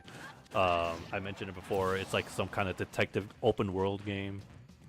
And then there's that one game that hasn't gotten a title, but it's like a work in progress. No gameplay, just concept art. I mentioned it. It was like a... It's like a sci-fi, not sci-fi, fantasy, cyberpunk world kind of game. And yeah, I think that one, now that I'm trying to remember what else I missed, I didn't mention. I think they're going to turn that game into an MMORPG. So, far different than any other Hoyoverse games you probably can think of, where it's always like 3 or 4 player cooperative. So yeah, it's nice. Hoyoverse is growing. They're tackling every genre. Well, almost every genre. Everything except for fighting games. Come on, Hoyoverse. You have all the creative power to make some interesting characters. You have a bunch of characters now. Isn't it about time to make a fighting game? Unless they're going to be like Riot Games, where they spent decades and then be like, oh yeah, we should do a fighting game now. We haven't touched that. I mean, really, Hoyoverse took Riot Games took like decades because they were just sulking with League of Legends. So it's nice that, you know, they actually are exploring other genres.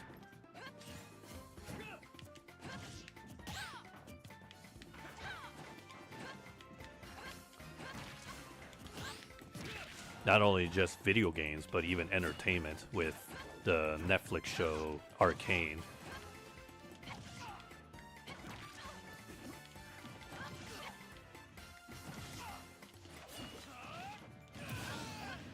They got a fighting game. They have PvP, like Counter-Strike, like Valorant. They have like one of those side games that you will see from indie games.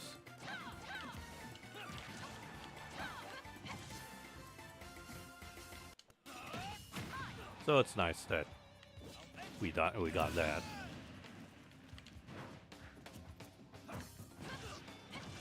And I just remember that Nexon wants to expand on the DOF world. DOF universe.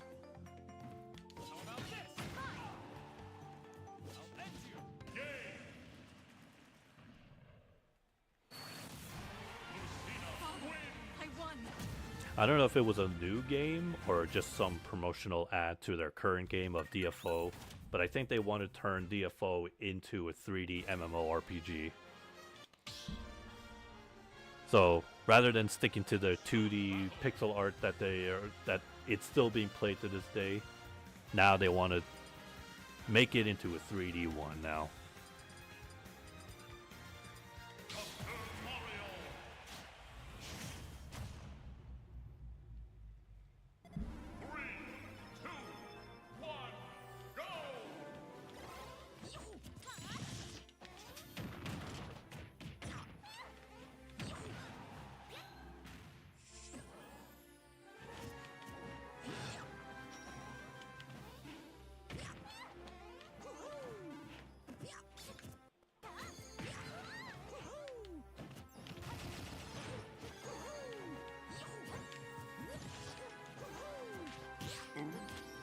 Excuse me.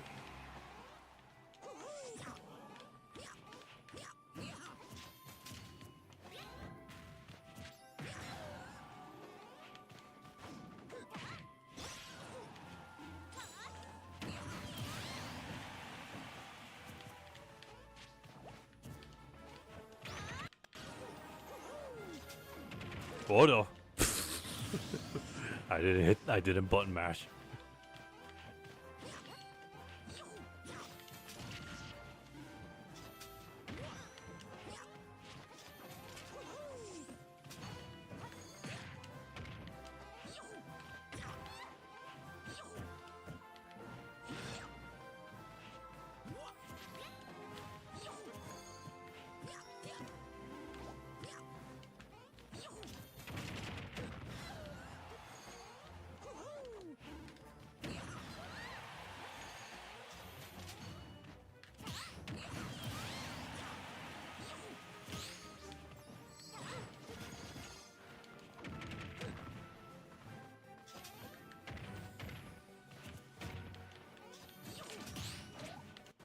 Wow, I had time to reflect that after the perfect shield.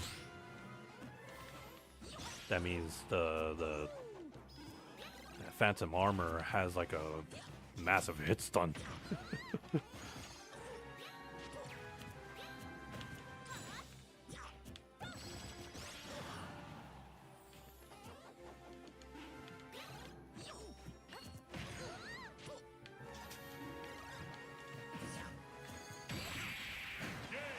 What a hit stun!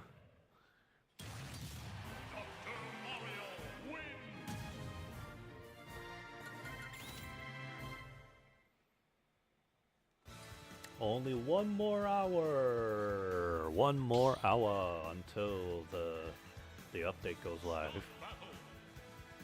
I think. I mean, according to my PlayStation. I mean, then again, unless there's like a delay, then yeah, sometimes Hoyoverse could do that with Genshin servers. But on the bright side, if the maintenance has a 1 hour delay, they give us an additional 50, I think it's 50, Primo Gems for the late hour. So far, from my count, they've only done that once in its 5 years. They even said it in their disclaimer. If the maintenance takes more than 5 hours, every passing hour, they will add more Primo Gems. I forgot how much it is. I think it was 50 per hour. And yeah, never until one time they had to. And no, it wasn't during the pandemic. It was like at some point last year, actually.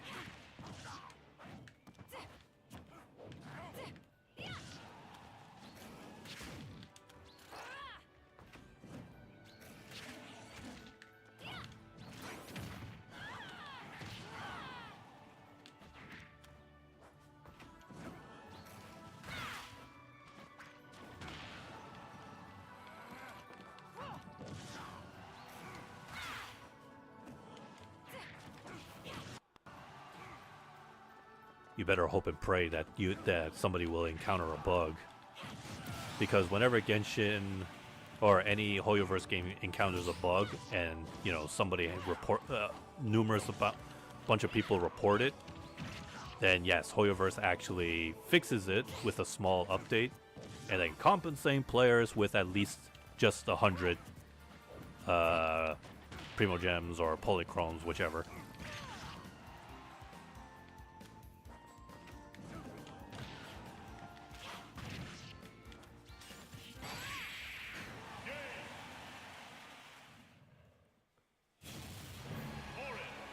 That was great.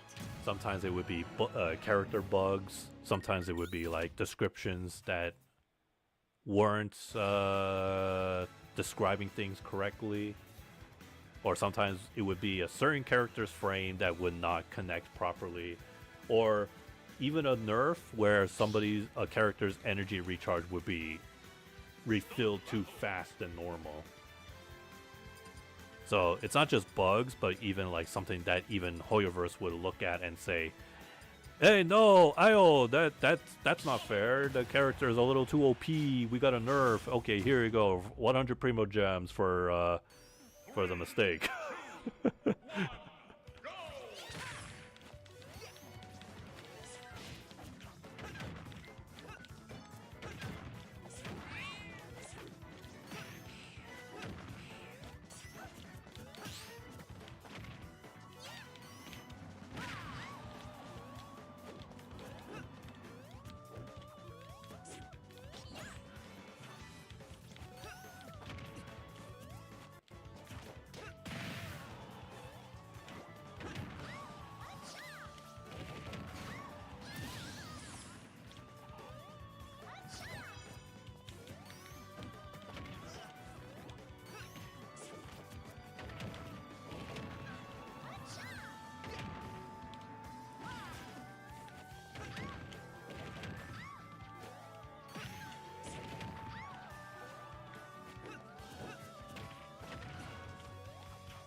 An opening.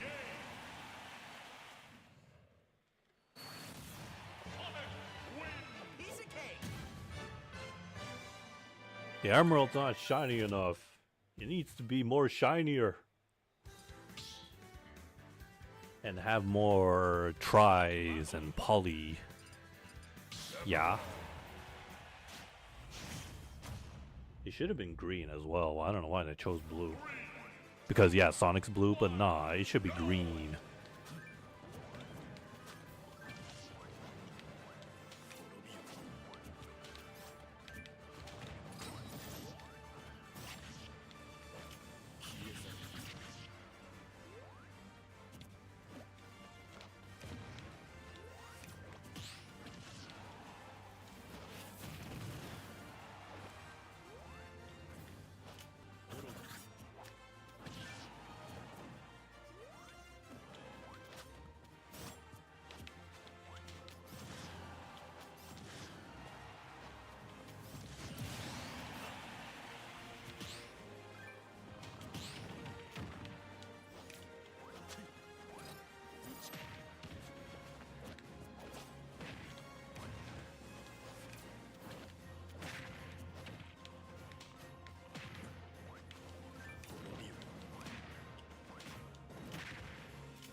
He tried to block it with a veggie? Or isn't it like, oh, what was it? It's a specific vegetable. Radish? Turnips. I remember back when Animal Crossing New Horizon came out, people were like all comparing their turnip prices just so they can make easy bell bucks. Yeah, World of Warcraft wasn't the only kind of game where people were studying currencies, trades, and whatever value.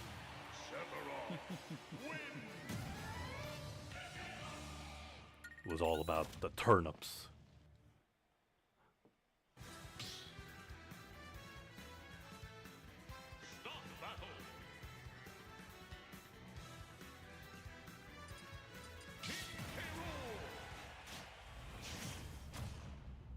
Steve! Excuse me.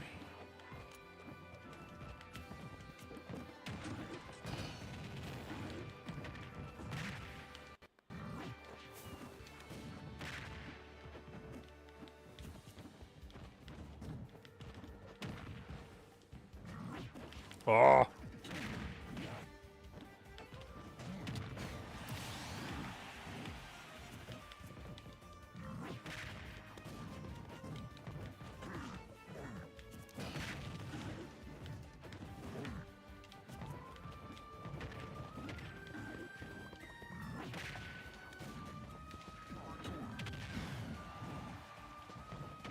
Boom!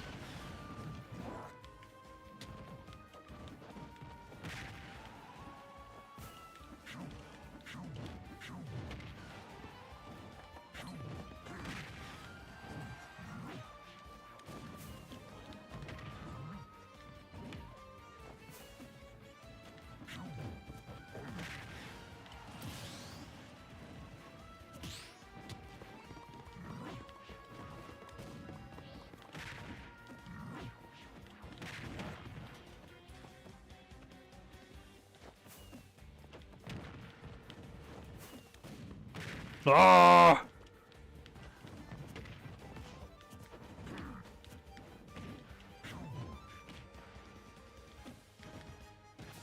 What? Okay, my thumb is like swiping, but I'm missing the joystick somehow.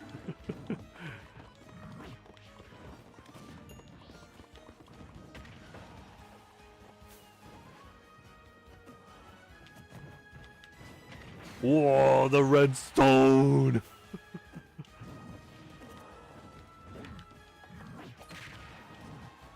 Watch out, boys. You got the diamond.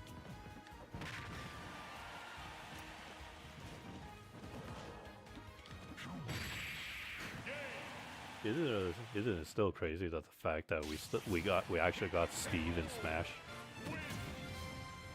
and not just Steve, but Alex, Zombie, and Enderman.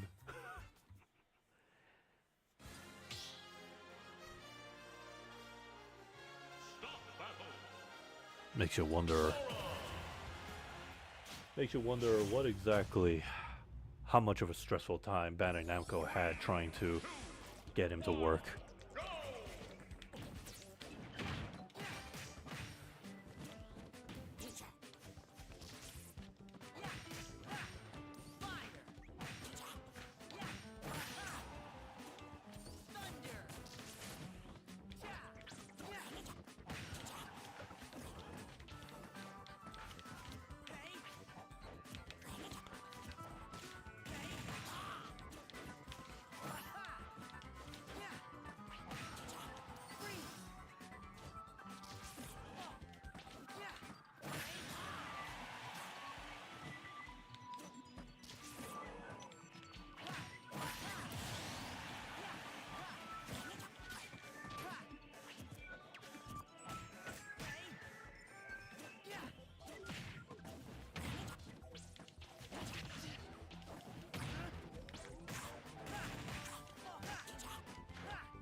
Wrong way.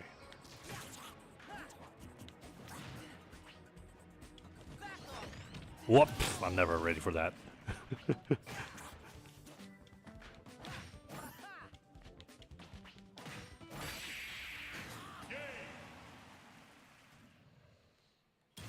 Never ready for that.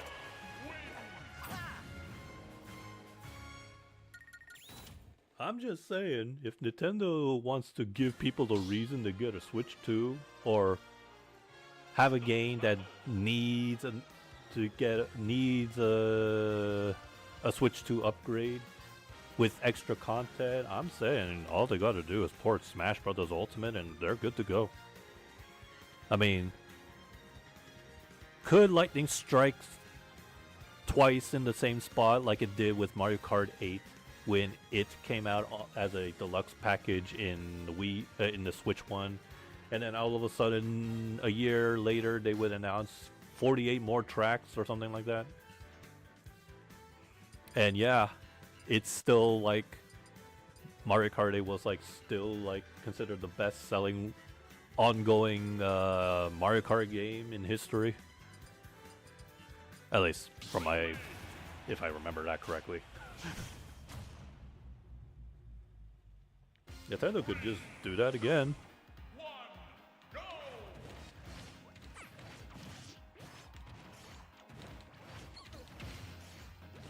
But then again, that still wouldn't like really fix the whole Switch 2 pricing issue.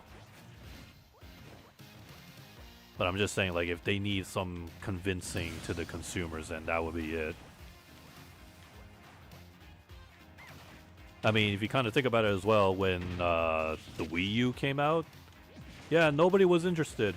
Not even third parties. I still remember when EA was like, what the fudge do we do with what the fudge can we do with the second screen? Duh, I don't know. Let's just put FIFA and Mass Effect 3, and then that's it. Let's call it a day. No support on Nintendo.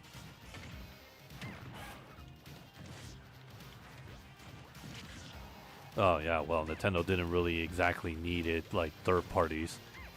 They still had to rely on their own tech, their own IPs. And one of them, two of those IPs was, or three, was. Three of those IPs was Pikmin 3, because obviously people waited decades for a new sequel. Smash Brothers, because it's freaking Smash Brothers. And what was the other one? Oh yeah, Mario Kart, the newest entry. So that got people like myself, you know, be like, oh yeah, no, I definitely need to get the Wii U. I don't care what others say. I'm buying it anyways for Smash and Mario Kart. And yes, Pikmin 3 as well. I did play Pikmin 3. It was pretty good. Although not a fan of the time management. Those kind of games stress me out. It takes me back to the old school days, you know, due dates and all.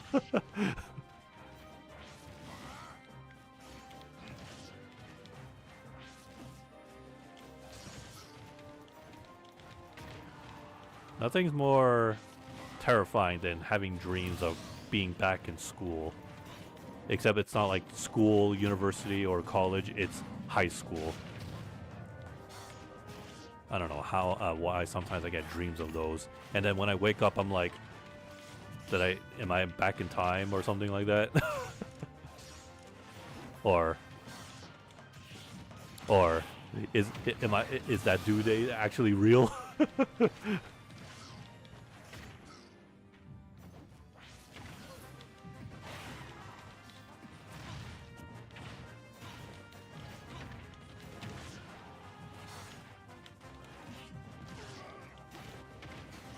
Imagine yourself waking up the next morning and you find out it's not 2026, but you somehow got sent back to 2000 and I don't know, 5, 6. But you still retain the memories of yesterday. How scary would that be? Because the real scariest part is that means you know what's about to happen. And not only that, the games that you were playing yesterday are not there today and the next day. That means you have to wait until that year when it comes out. Whatever X year it comes out. Like Smash Ultimate came out like what, 2018? And that was only the base game.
Whoa.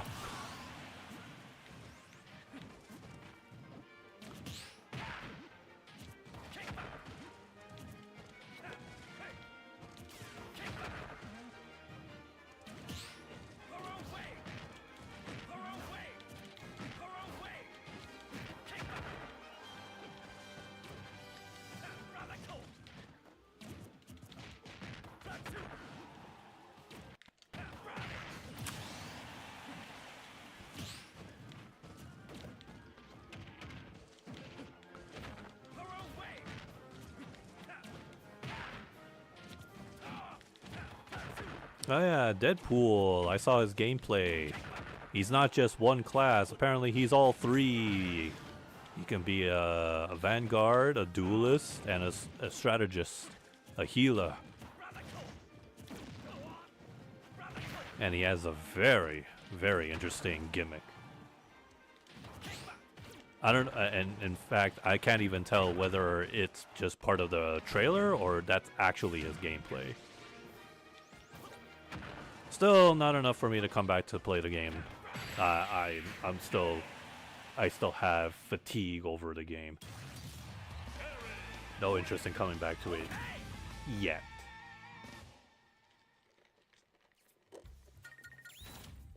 But still,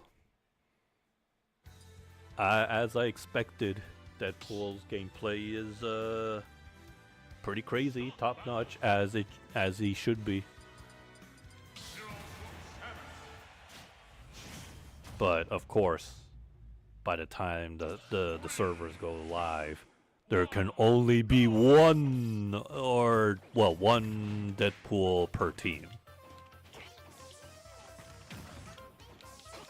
So, and the fact that he can be with all three or something, I don't know how that works exactly.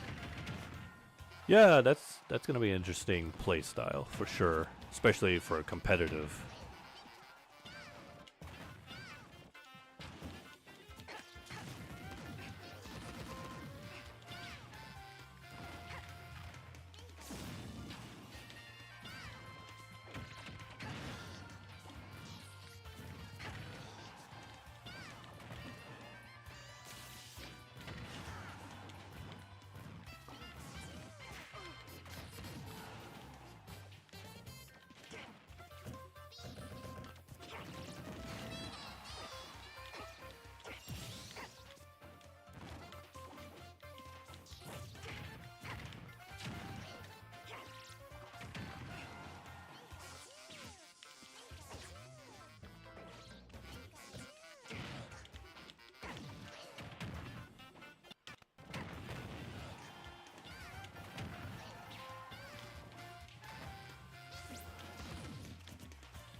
And speaking of Marvel, whatchamacallit, saw yet another teaser of Doomsday, and it was a double whammy.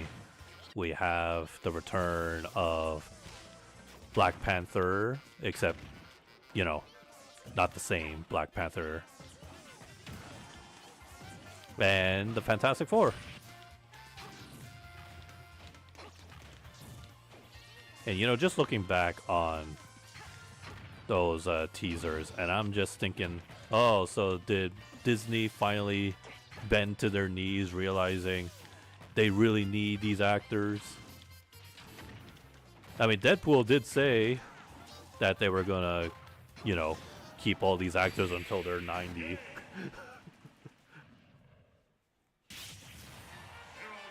And I think Professor X and Magneto pretty much sells on that point. Look, I also just want to point something out. As much as I'm, you know, somewhat thrilled that, you know, we're seeing the cast come together again. Well, most of the cast, not all. But I'll be honest. I have not watched most of the stuff that Disney Marvel has been like putting up on both Disney Plus and in theaters. And as far as I know, most of them did not even make a good profit. The only one that did do well was just Deadpool and Wolverine. As far as I know, Deadpool, Wolverine, and Thunderbolts. Those were... Oh, and then the Loki series, season 1 and 2. And that was about it. That was like 3 out of how many titles they put out that more or less didn't make a profit, didn't do well. And that being said, as soon as I watch Doomsday, I'm gonna be completely lost. Like, I'll still know the characters at least, but and where they came from. But there's definitely gonna be a lot of context that I wouldn't get, or like references. And then on the other thing, on that same note, with regards of returning cast, like, I understand that they're trying to build up hype on this, and they're trying to rebuild that trust with old MCU fans like myself. But just because they're bringing back X-Men, the realist question is Doomsday going to be as good as the old Avengers movies? And you have to remember, there's going to be some edit changes. Like, again, remember when I mentioned about the Infinity War trailer, where people thought Hulk was going to be in there? Which, yeah, he was. And then they changed it to Bruce Banner, just riding on the Hulkbuster in the final product. So, and with this many characters, more than the first Avengers for sure, and even maybe the second, how much screen time are each and every character is gonna have? Like, is it gonna be enough? Is this gonna be a 3-hour movie? Honestly, I hope it's a 3-hour movie if you're gonna shove in this many people. And, you know, we got Cyclops back, but is he gonna get enough screen time? Or is it just gonna be Fantastic Four, since, you know, Doctor Doom is the villain? And how long will Chris Evans get screen time as Captain America? And what about Thor? And what about Bruce Banner? And I'm sorry, but the Bruce Banner that we have now, where he's now stuck to semi-Hulk, I'm sorry, but he's done. They should have just kept the angry Hulk. Like, I'm talking 2008 Hulk. Oh, what was it called? I think it was called The Incredible Hulk. There was a Hulk movie, and then The Incredible Hulk as a follow-up. That Hulk, honestly, if you ever look back on that movie, That's the Hulk that we should have gotten in the MCU. Ferocious, big ass rage. Even the CG was done pretty well.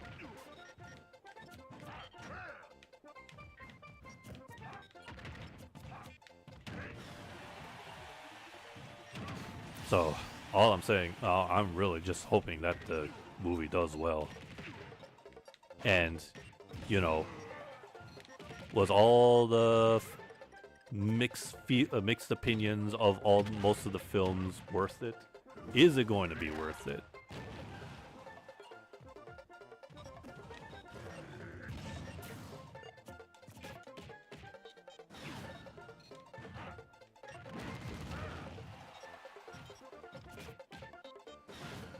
I hope it does.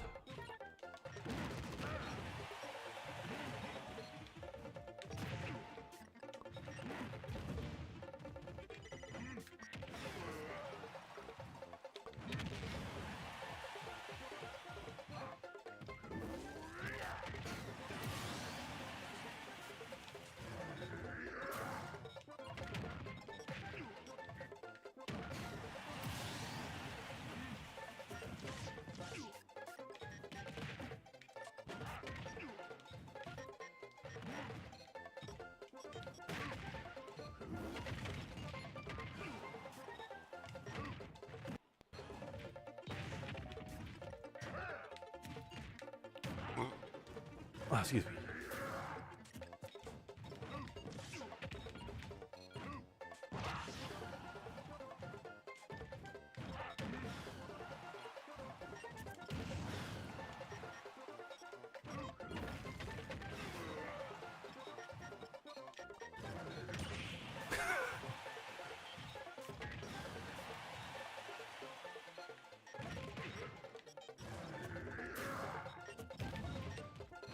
I'm not giving up that dream.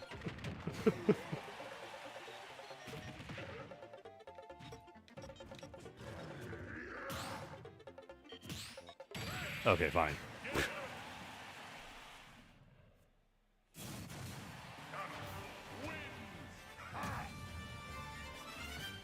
Out of nowhere, I randomly typed in on Google Images Smash Brothers Genshin, and then, yeah, no surprise, there are some character mods. Some that kind of made sense, and some that were like, nah, it doesn't work with that character. But be careful, you don't want to mod your Switch 2s, because Nintendo has a tracking device of a sort where they know if you try to mod your Switch 2, they're going to brick it. Fortunately for Nintendo, I'm not the troublemaker. I wouldn't do that. Never did that with my Wii U either.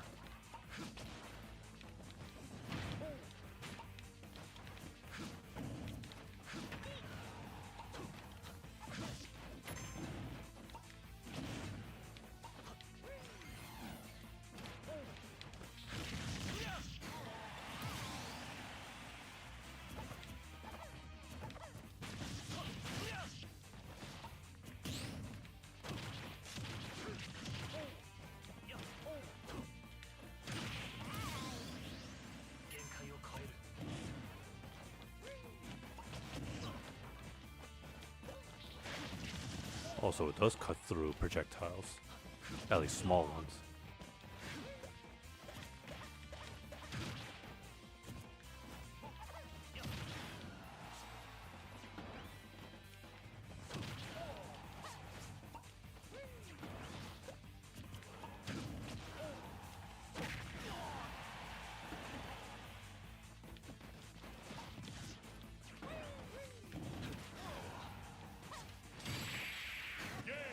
Whoa.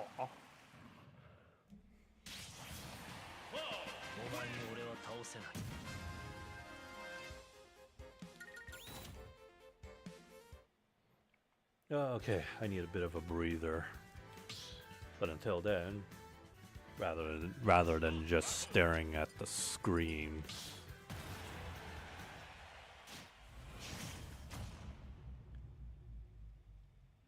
Three, two, one.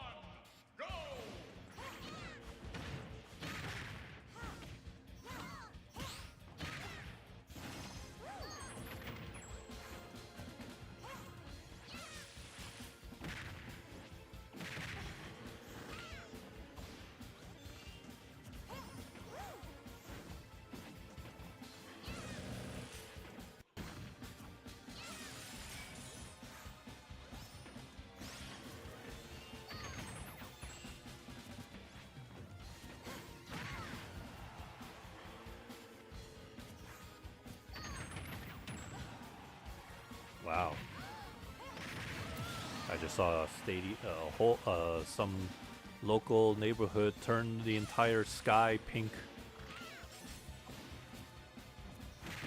How much time is left? Almost half an hour.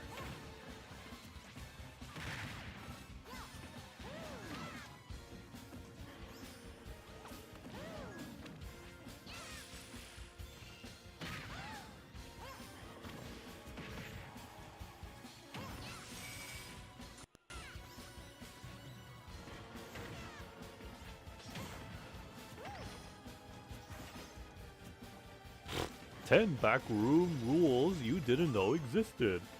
Oh really? That's like implying that the back rooms is even a thing. Man, you gotta love when something gets more, when somebody, a content creator makes something, you know, popular or an interesting concept or whatever. YouTube video, some fandom was gonna make some random ass bullshit lore and rules. Nobody should fall for those obvious fandoms. I mean, don't get me wrong, it's nice to see, you know, a community, you know, get together and, you know, help sort of expand the world.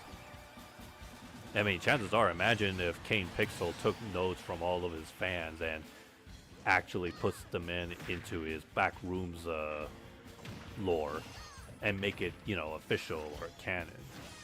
But when he doesn't, I mean, when it gets out of hand, you have like, yeah, those kind of moments. People just make up a bunch of random stuff, random rules.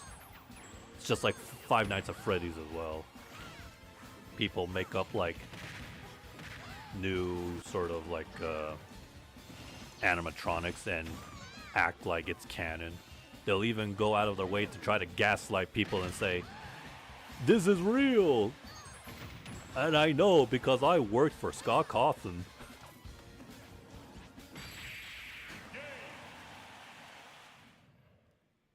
Using that old "my uncle works at Nintendo" gag.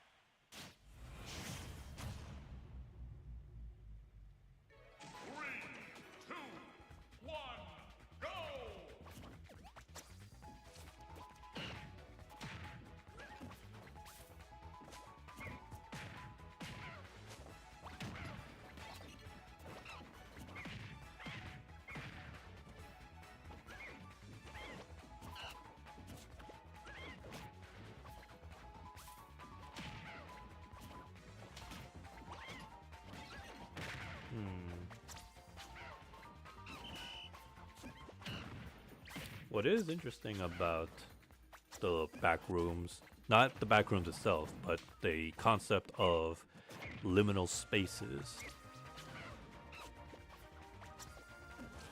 and how you can like look back on some older games, especially Half-Life 2 or Gary's Mod if you're more familiar with that. Gary's Mod actually specifically, and with Valve's Source Engine, you get that feel of what liminal spaces actually give off. Terrifying vibes, for sure. As that sense of, you know, you're alone, but you also can't help but feel like something or somebody is watching you.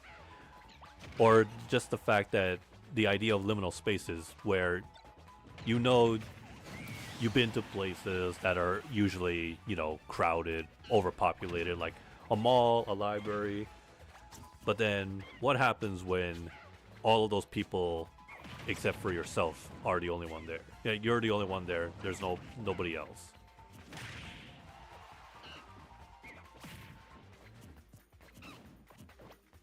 Yeah, I always have a hard time trying to define and give off a definition. It sounds good in my head when I'm not saying it out loud, though. Anyways, yeah.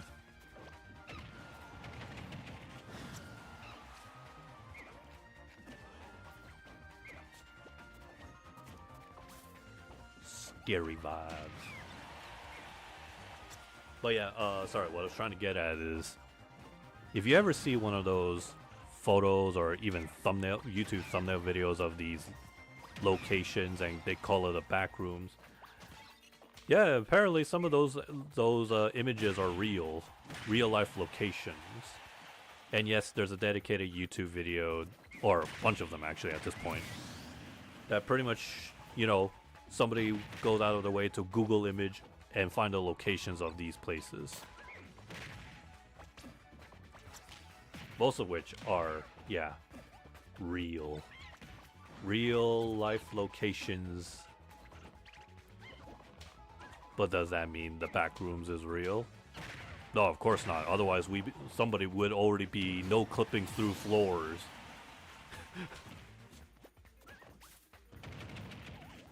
But then again, the back rooms Kane Pixel shows that it takes place in the late 90s. We're way past that.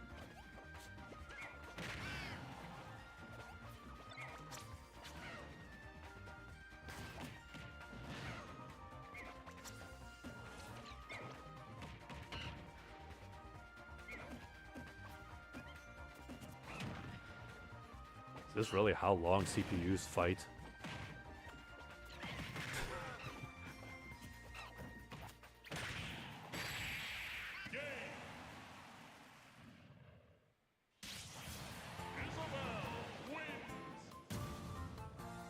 The dog has won.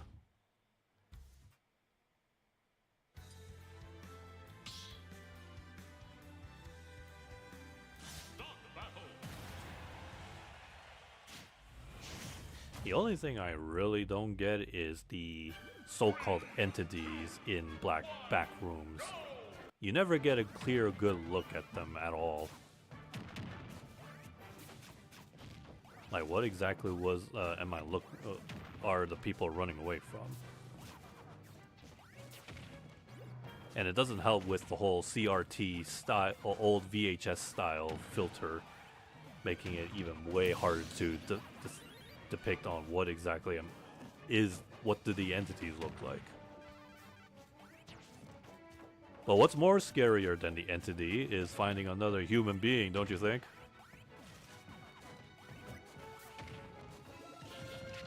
That's the real horror.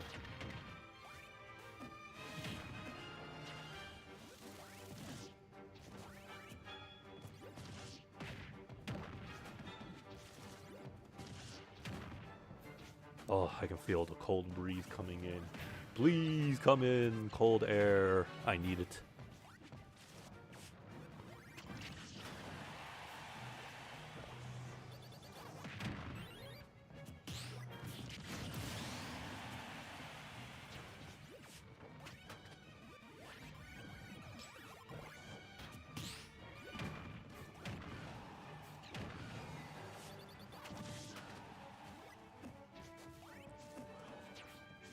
Oh, damn. I'm counting, how many is that? 3, 6, 4, 24 streamers, and among them are a couple of VTubers, are going to do a sponsor stream for Marvel Rivals to showcase the Season 6.0. Get ready to see a bunch of Deadpools.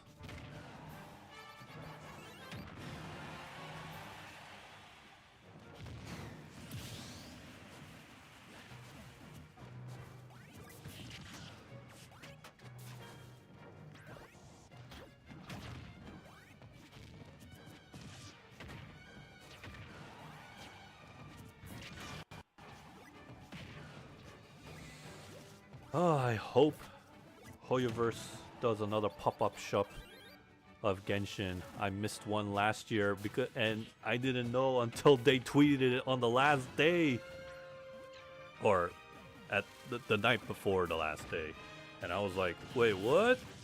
It's nearby." You know, they should like put up like a future calendar that shows where they could, you know, put up pop-up shops around the world. Because, you know, some people would love to go to those pop-up shops and buy official Genshin merch.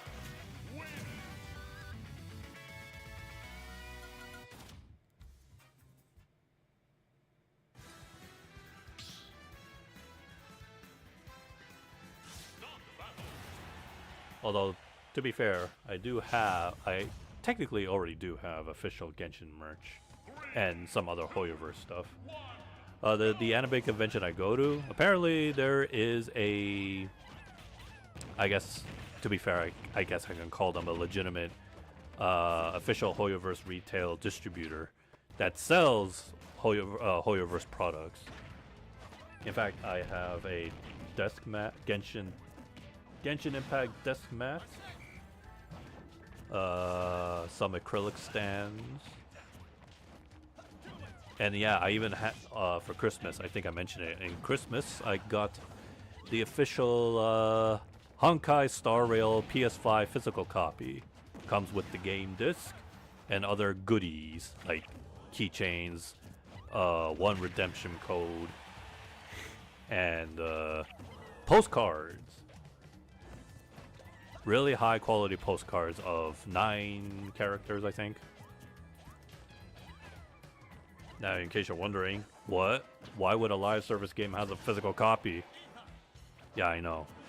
Unheard of. But it is a thing. But the thing is, I've already have the game installed. And to uninstall and put the physical copy, that would just be too much of a hassle. That would mean I would have to like put in the disc over and over if I wanted to play Honkai Star Rail. Now, yeah, I did say earlier, at some point I feel like I might uninstall the game. I still stand by that. But just owning a physical copy of the game is still something special to me. As a what you call otaku. A gamer.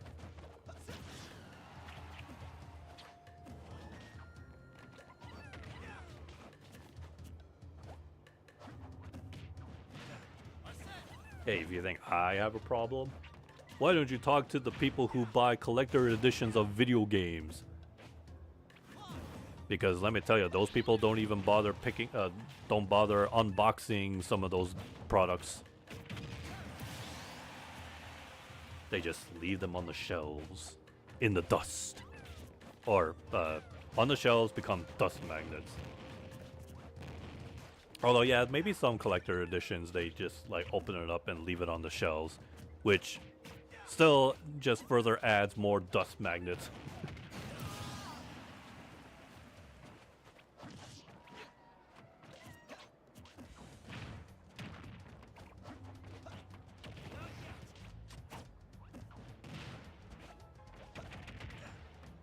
And those are the same people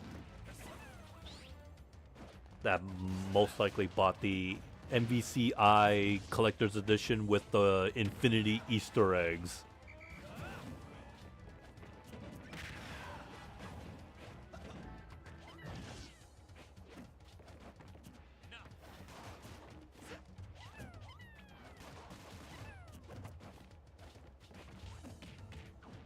I feel like Capcom had nothing to do with that. I mean, have you seen Marvel products in Japan? They got some high quality action figures. I bet you Marvel had something to do with that entirely. And it's quite an achievement actually, if you think about it, because it's Marvel. They know what the Infinity Stones look like. But sure, let's turn them into Easter eggs.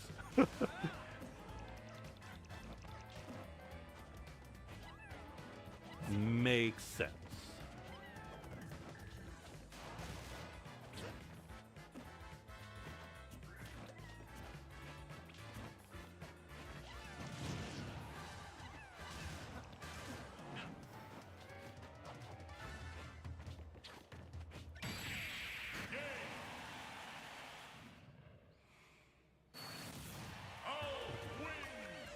Excuse me.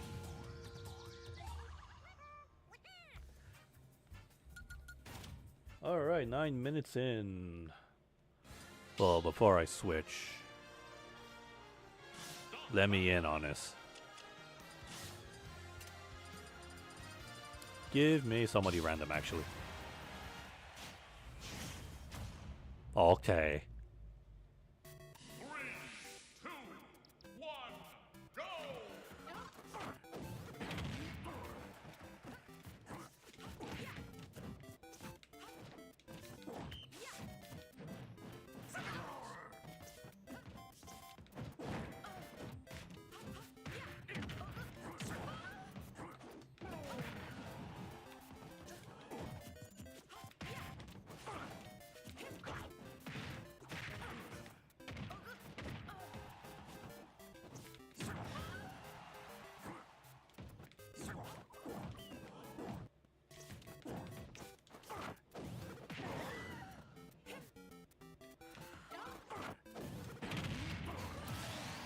I swear that soccer ball was gonna throw me off.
What the fudge?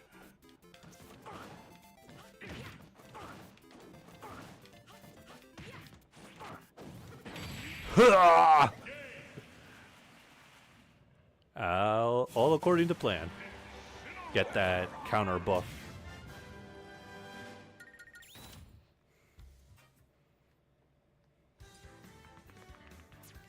Incineroar's evolution is funny. He went from being a timid little kitten to a wrestling entertainer for the kids.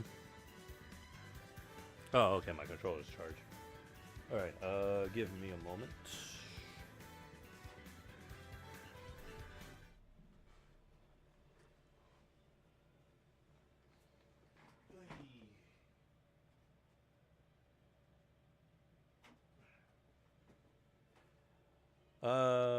Probably not gonna stream too long after, because my plan is assuming that the update is now is gonna go live soon. Like if there's no delays, I'm just gonna open up, take a quick peek at the events, what's going on, and then do the gotcha. Spend all of my little primo gems. I don't have much, so it's probably just gonna be a short one. Yeah, chargers.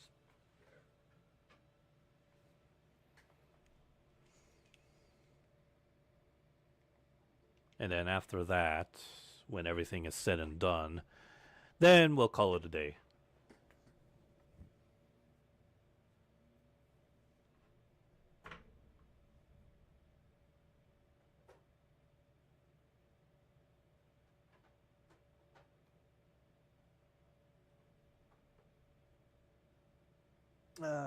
I don't think I would have enough for to reach guaranteed.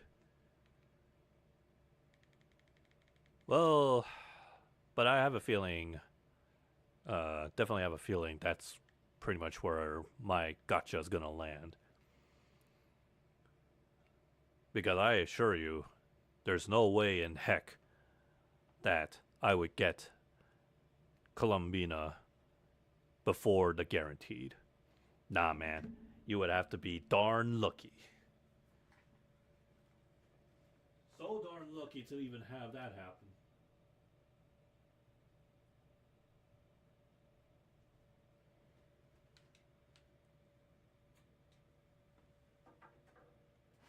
My rule of thumb when it comes to gacha is just don't expect much. Like, I know a lot of people are hopeful for win, especially when in Genshin you see that golden shooting star. But if you know well, if you've been playing this game like I have for 5 years, again, don't expect too much because once the character is revealed, if you had too much high hopes, you and then it's not the character, you just disappointment just just swallows you whole. And you don't want that. No, you definitely don't want to feel that way. So usually for me, when I end up getting a character that I don't get, I lose my 50-50. I still turn that around and say, you know what? That's fine. I could use a duplicate of that character. Or if it's a 5-star weapon that I don't have, then I'll be like, hey, that's even better. You can still try to turn that upside down smile upwards and, look on the bright side of things. It's not a total loss. Especially now, the way how if any of your 5-star characters are at full constellation, if you get their duplicate, then hey, you got yourself a Stella Fortuna, so now you can level them up to 95. So, it's not all that bad. Oh, right, I need to plug in the HDMI.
Oh, there we go.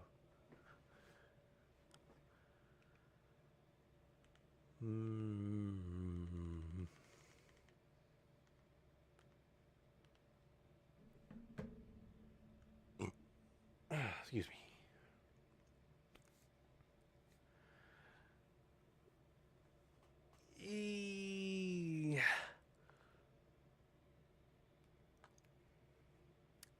Well, it says 10 p.m. on my oh no, now it says 10 p.m. on both devices. Let me see.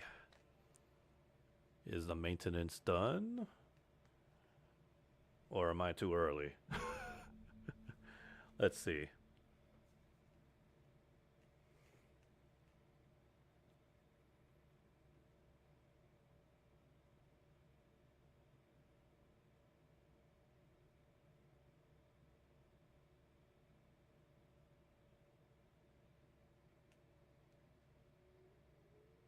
Oh, just random out of the blue. Somebody has officially made Super Mario 64 playable on the Dreamcast. Well, the things that people do on their spare time. Next thing you know it, Mario 64 being playable on PS1.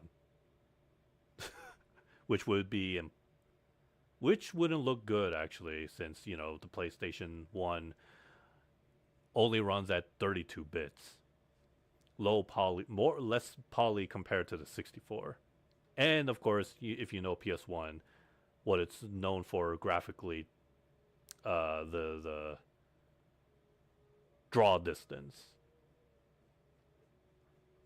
Except for Spyro. Spyro was one of those rare games on PS1 where developers actually found a way to not have those faded drawbacks, faded backgrounds.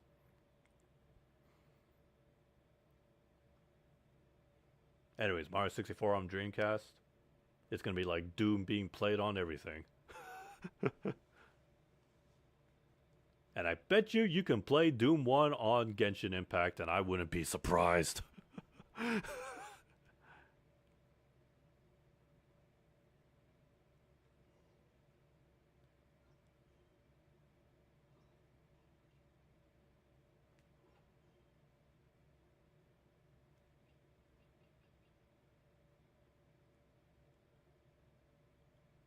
Oh, wait, sorry, I didn't even. Yeah, it's live, but let's go through some of the stuff beforehand. So, apparently, there's something new here on the quest page. Something, quest overview. Press the L2. Limited time rewards. What is this?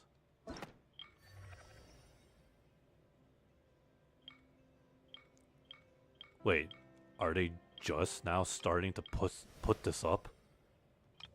This is the exact same format as how ZZZ's story lays out its timeline. What the fudge? You took 5 years to make this? Okay. And then yeah, no, this is the story quest, right? There's the hangout events. Yeah. Event quest.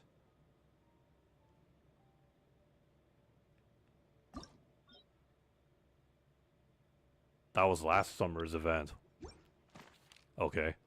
What's Traveler's Tales? Oh yeah, I know what this one is.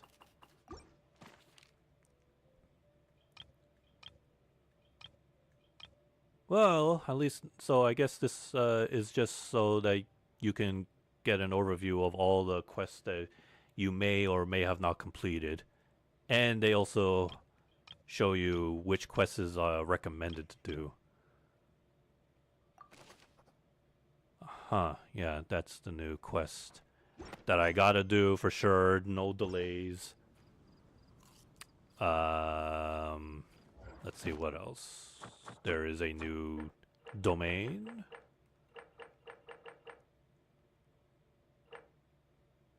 Oh no, not new well, technically there is a new domain. There's like 2 new types of artifacts, but I have to like find them first because whoops.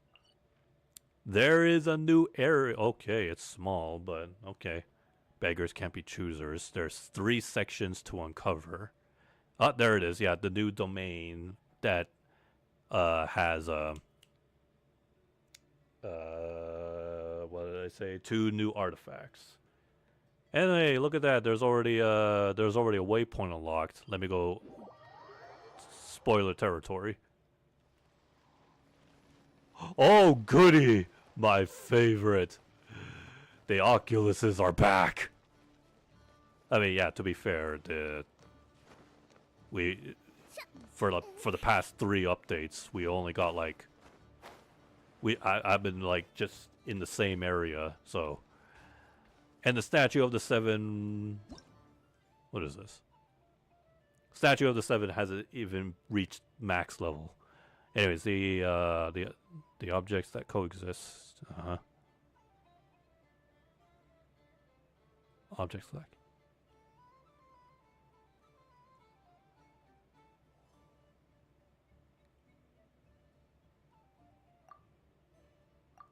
So basically, give them light.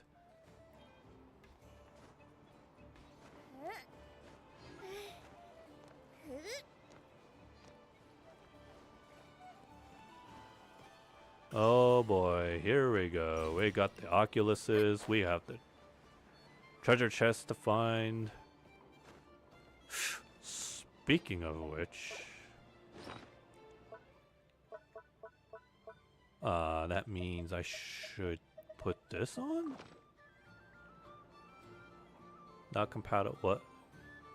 Exploration ability not unlocked for this area. Shoot. Well, at least I tried.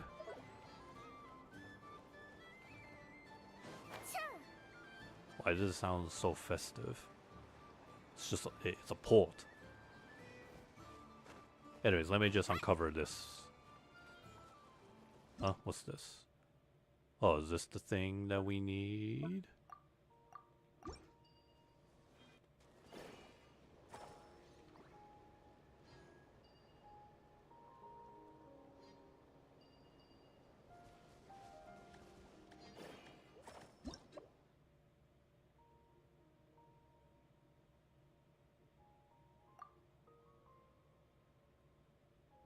You can take advantage of this state to charge objects that are susceptible or purify.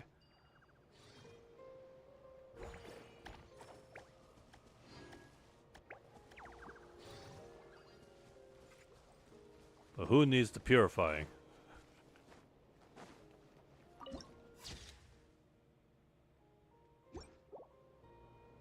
Whoa. Is it another lighthouse? Oh, what the fudge is that? There's some hollow area, hollow, gloomy area over there.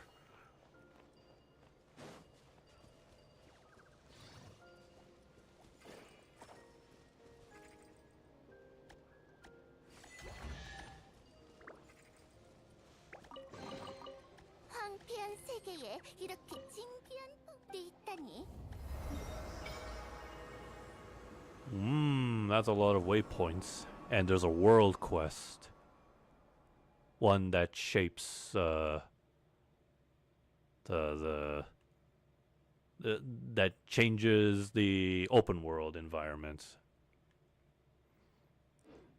I most likely would have to uncover the map first before I even do the quest. I need at least 14 to get it to level 6. Gotcha.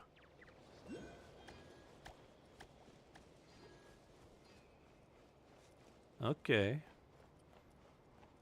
But I can do that at my own time. Cause yeah, since it's 10, but I don't wanna spend too late on this.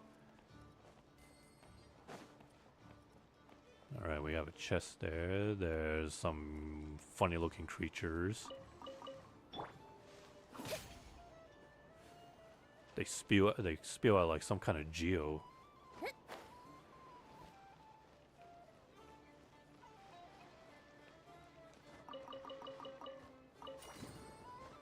Gotta get those little chests. They count to the exploration percentage.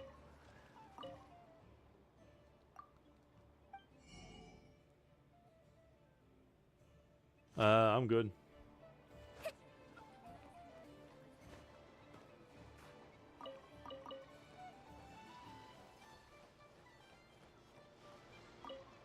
Are you hiding anything here? It's funny how they just give you a waypoint here. But then again, I guess it's because you can't really swim your way here. Plus, on top of that, there's no boat, wave rider.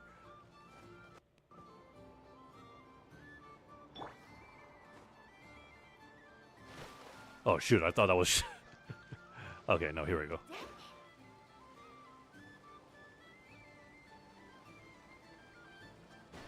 Well, unless you have Farina, Farina could just walk her way from one place to another.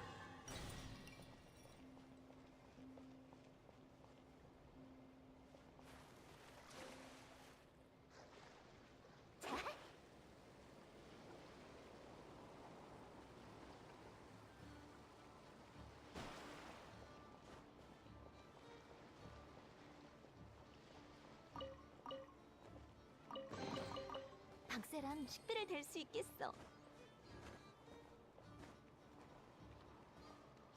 Is that all for now? Okay. Alright, let's look at the list of events. So this is still ongoing. We have a new story quest, new locale, and get some free Primo Gems. Yeah. Gotta get that exploration to 80% at least. And then complete the story, I guess. New characters to try out.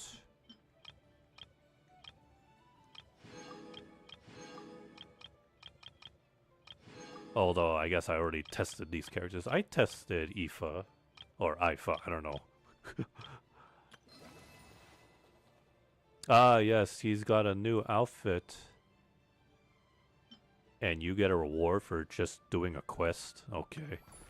Ah, here we go. Here's the new Wonderland outfits.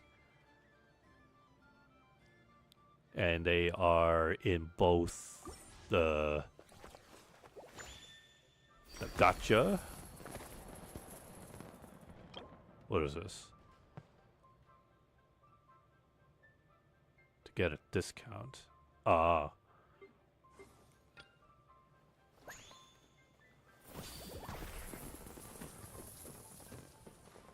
What are the other outfits here?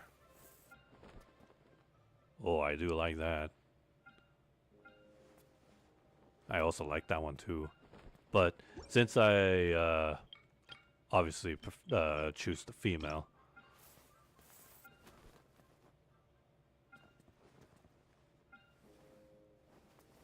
The only unfortunate part is that this is... You gotta spend money for sure. Or... I think there's like another way you can earn this thing. Arcane Keystones.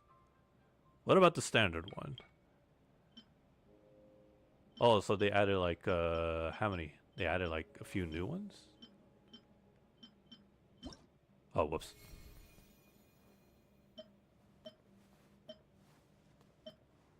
Could have sworn I've seen this one in the shop somewhere. Not bad. What about the shop? Or no, I can't access from here. I think it's here.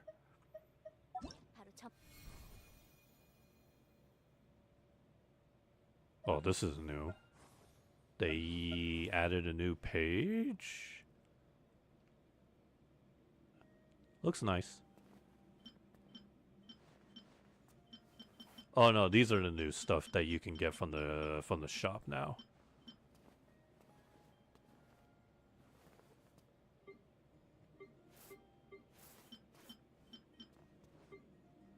I see. And they're on discount.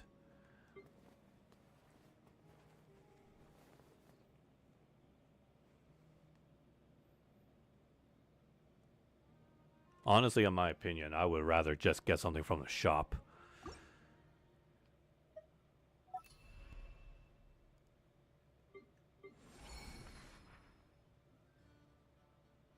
What is this?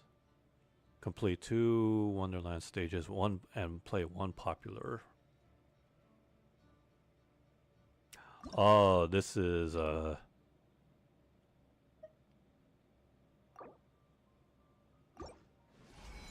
they're giving out a free outfit of your choice, but you just have to accumulate some points, it looks like.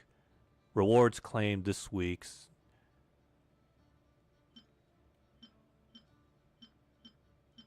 Work your way to Wonderlands. I think I can do that, no problem. If I just, remember to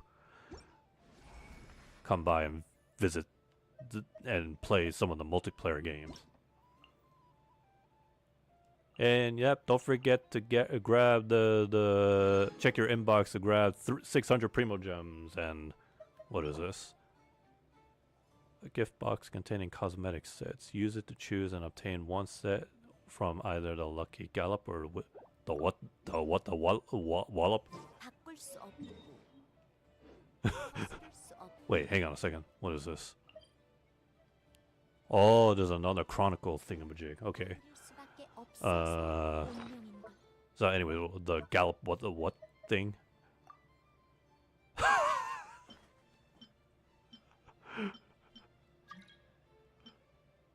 Yeah, remember when I mentioned about the the horse outfit? Yeah, I guess this is it. Hey, at least they gave it for free, which makes sense. Yeah, you know, year of the horse. And then yeah, here's the battle pass yet again. First, before I even do a poll, I usually do the character trials first. Columbina is an off-field damage dealer who enables her teammates to trigger Lunar Charge, Lunar Bloom, and Lunar Crystallize. Summons a gravity ripple that continuously deals AoE hydro damage to nearby opponents whenever nearby characters trigger a lunar reaction or deal lunar reaction damage. Columbina will accumulate gravity. When gravity reaches its maximum, different types of lunar reaction damage will be dealt. And then her burst. That grants different buffs to lunar reactions. Okay.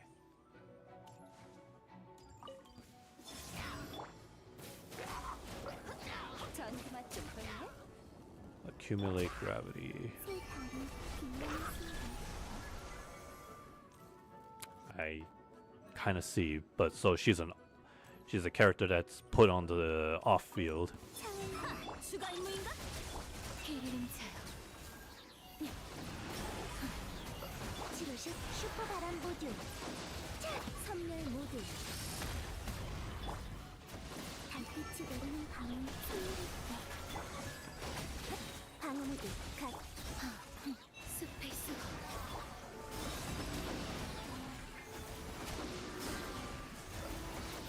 먼지로 전환. 새 달은 빛나는 순간. So basically, yeah, she's only dedicated to just characters who have lunar reactions, and she, in a way, gives them buffs, I guess.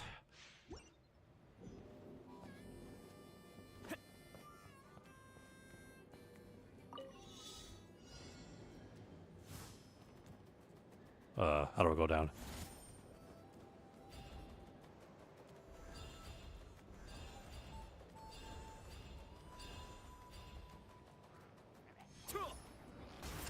방생할 수 있게.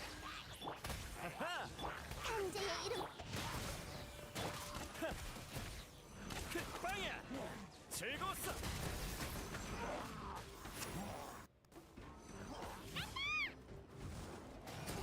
He doesn't actually do any damage while he's flying, does he? 레이블 어둠을 갈망하거라. 즉시 성급. 자, 모두한테 인사해. 잘 가. 조심해.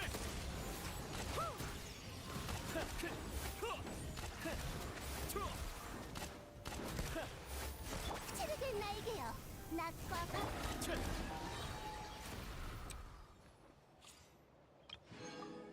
At least 4-star characters have it really easy and short.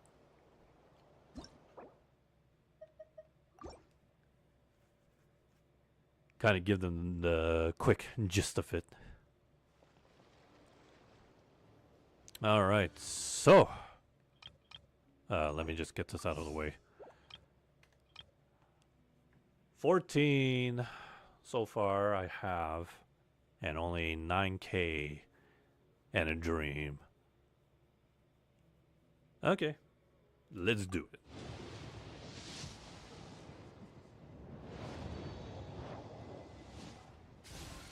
I don't think I did like a 10 pull in the lap before the banner, like as like a head start. I think I did that with ZZZ instead.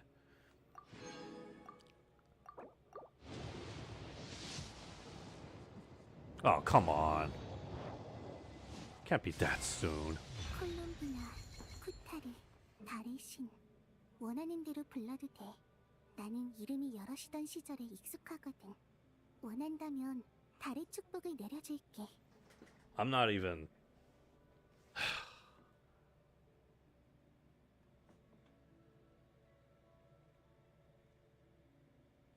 Yeah, I'm fine with this, but I was expecting this to drag on. But okay, I guess the RNG goddess just smiles upon me tonight. Hey, it would have been worse if they gave me two of her.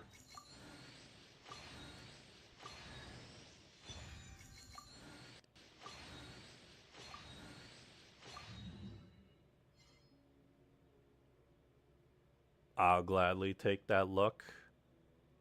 My Primo Gems are saved. And I deeply apologize to those who had just witnessed some utter bull turd luck.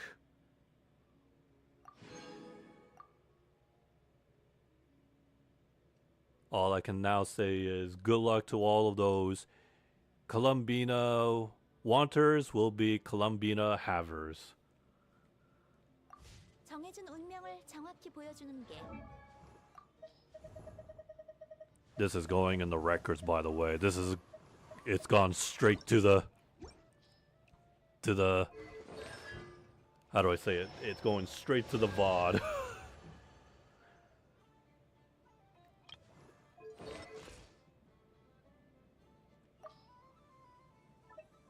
I'm not kidding when I tell you this, but as soon as she popped up, I was just sulking in my chair being like, "Oh no. What why did the luck all come to me?" They don't... Oh no, it does. Oh, that's wonderful. HP, crit damage. I see.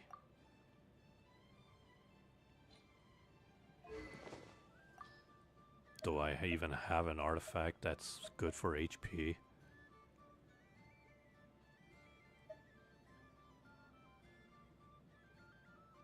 Well, I guess this one.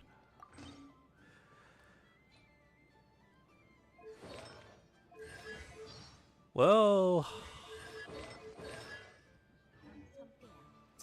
Oh, you know what I should have done? I should have done the poll in her hiding spot. That's what I should have done. Usually there's a ritual that Genshin players have where for specific characters they go to the location of where they're known to be at and then they do a poll. But I guess this is fine because this is a new area, new content. Also, what is that? That logo looks familiar. Hang on.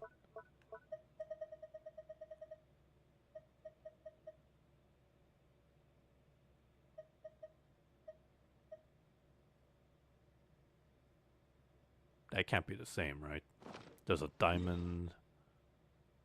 Oh, it is. Looks like it's some kind of hideout.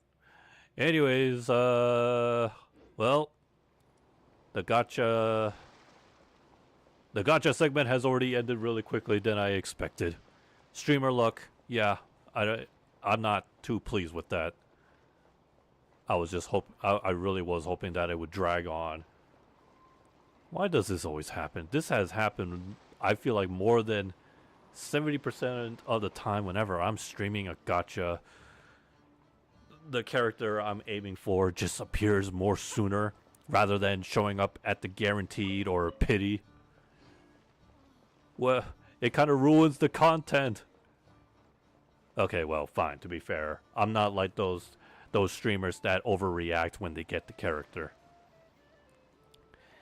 Yeah, that's just me though. I mean, I've already said my piece about gachas. If you get the character, then you get him. If you don't, well, look on the bright side. At least you can grind and continue another time. More chances. Also, how long is this banner? So, 3 weeks. Would I pull for the weapon? I wish, but considering that the next character is in phase 2, yeah, no, I can't. I might as well just save my primo gems for the next.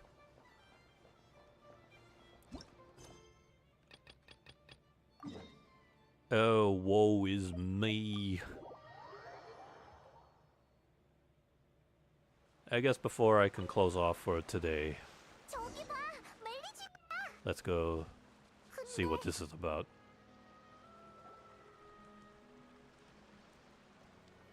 안녕, 멜리진 친구.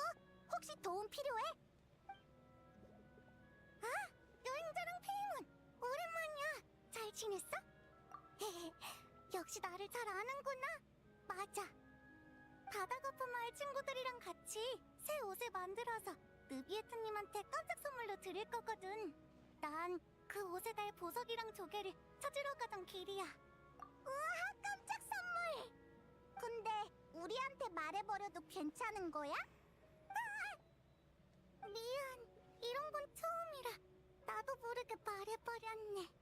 모두 같은 목표를 향해 한 마음으로 노력하는 걸 보고 있자니 나도 모르게 자꾸 마음이 들뜨네. 뭔지 알아. 분위기에 취해 힘이 마구마구 샘솟는 기분 맞지? 응, 맞아. 전부 다른 악기를 다루지만 조화롭게 하나의 멜로디를 연주하고 있는 느낌이야. 그래서 갑자기 왜 느비에트한테 선물을 주려는 거야? 그야, 느비에트는 맨날 바다 거품 마을의 멜리즌들에게 선물을 보내주시는 거. 스파이! 우리도 보답할 게 없을지 상의하다가 직접 선물을 만들어드리기로 했어. 필요하니까 디자인하면 다 같이 재료를 골라서 하나씩 하는 거지. 세린 언니는 통제불능 사태를 대비해서 긴급 피난을 막기로 했어. 통제불능 사태? 긴급 피난?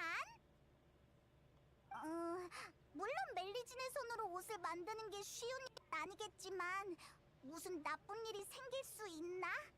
그건 나쁜 일을 어떻게 정의하느냐에 달렸지.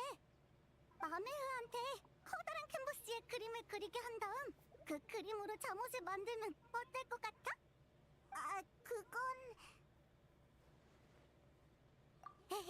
나도 그렇게 생각해.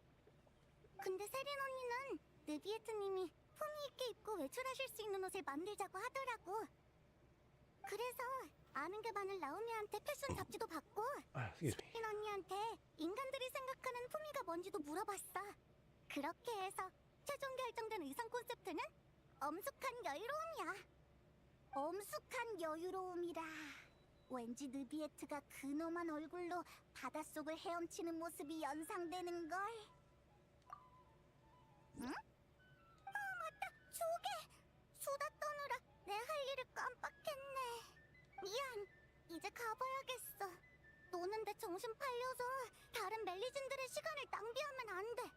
빨리 반짝이는 조개랑 돌멩이를 찾아서 가루로 만들어야 해. 염색에 쓸 돌말이 충분할지 모르겠네. 우리한테 맡겨!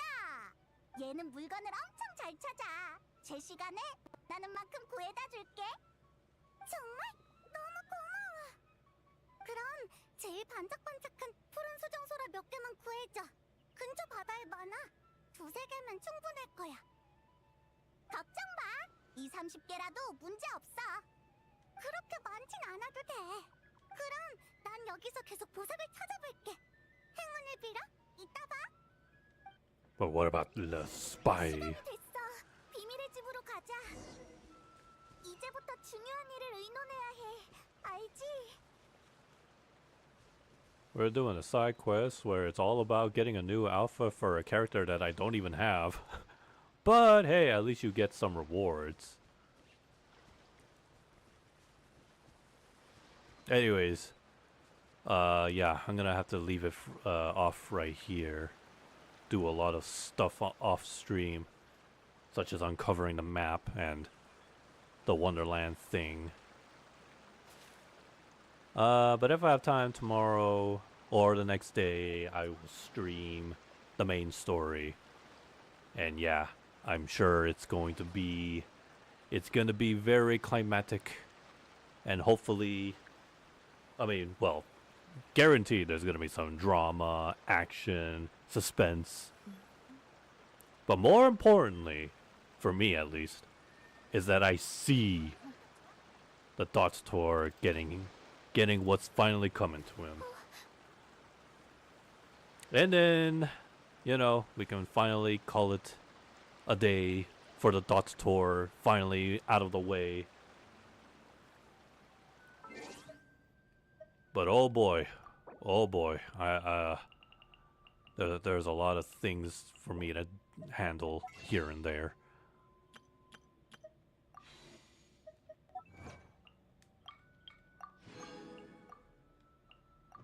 Lots of EXPs to offer now, and materials to make and grind. Anyways, so yeah, that would be the game plan in the future. So again, either tomorrow or even the day after. We'll see if I have time.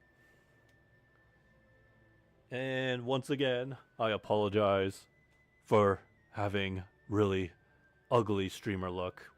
I don't know why. How could it happen? Why does it even happen? I wanted the gacha to drag on.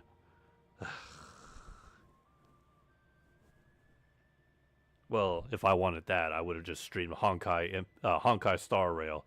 That at least that game would drag on the gacha before would drag on to the point of reaching the guaranteed. I swear to you, the last banner I stopped as soon as I got the character that I wanted. That drop, early drop, that was just dumb luck. But it's going into the VOD.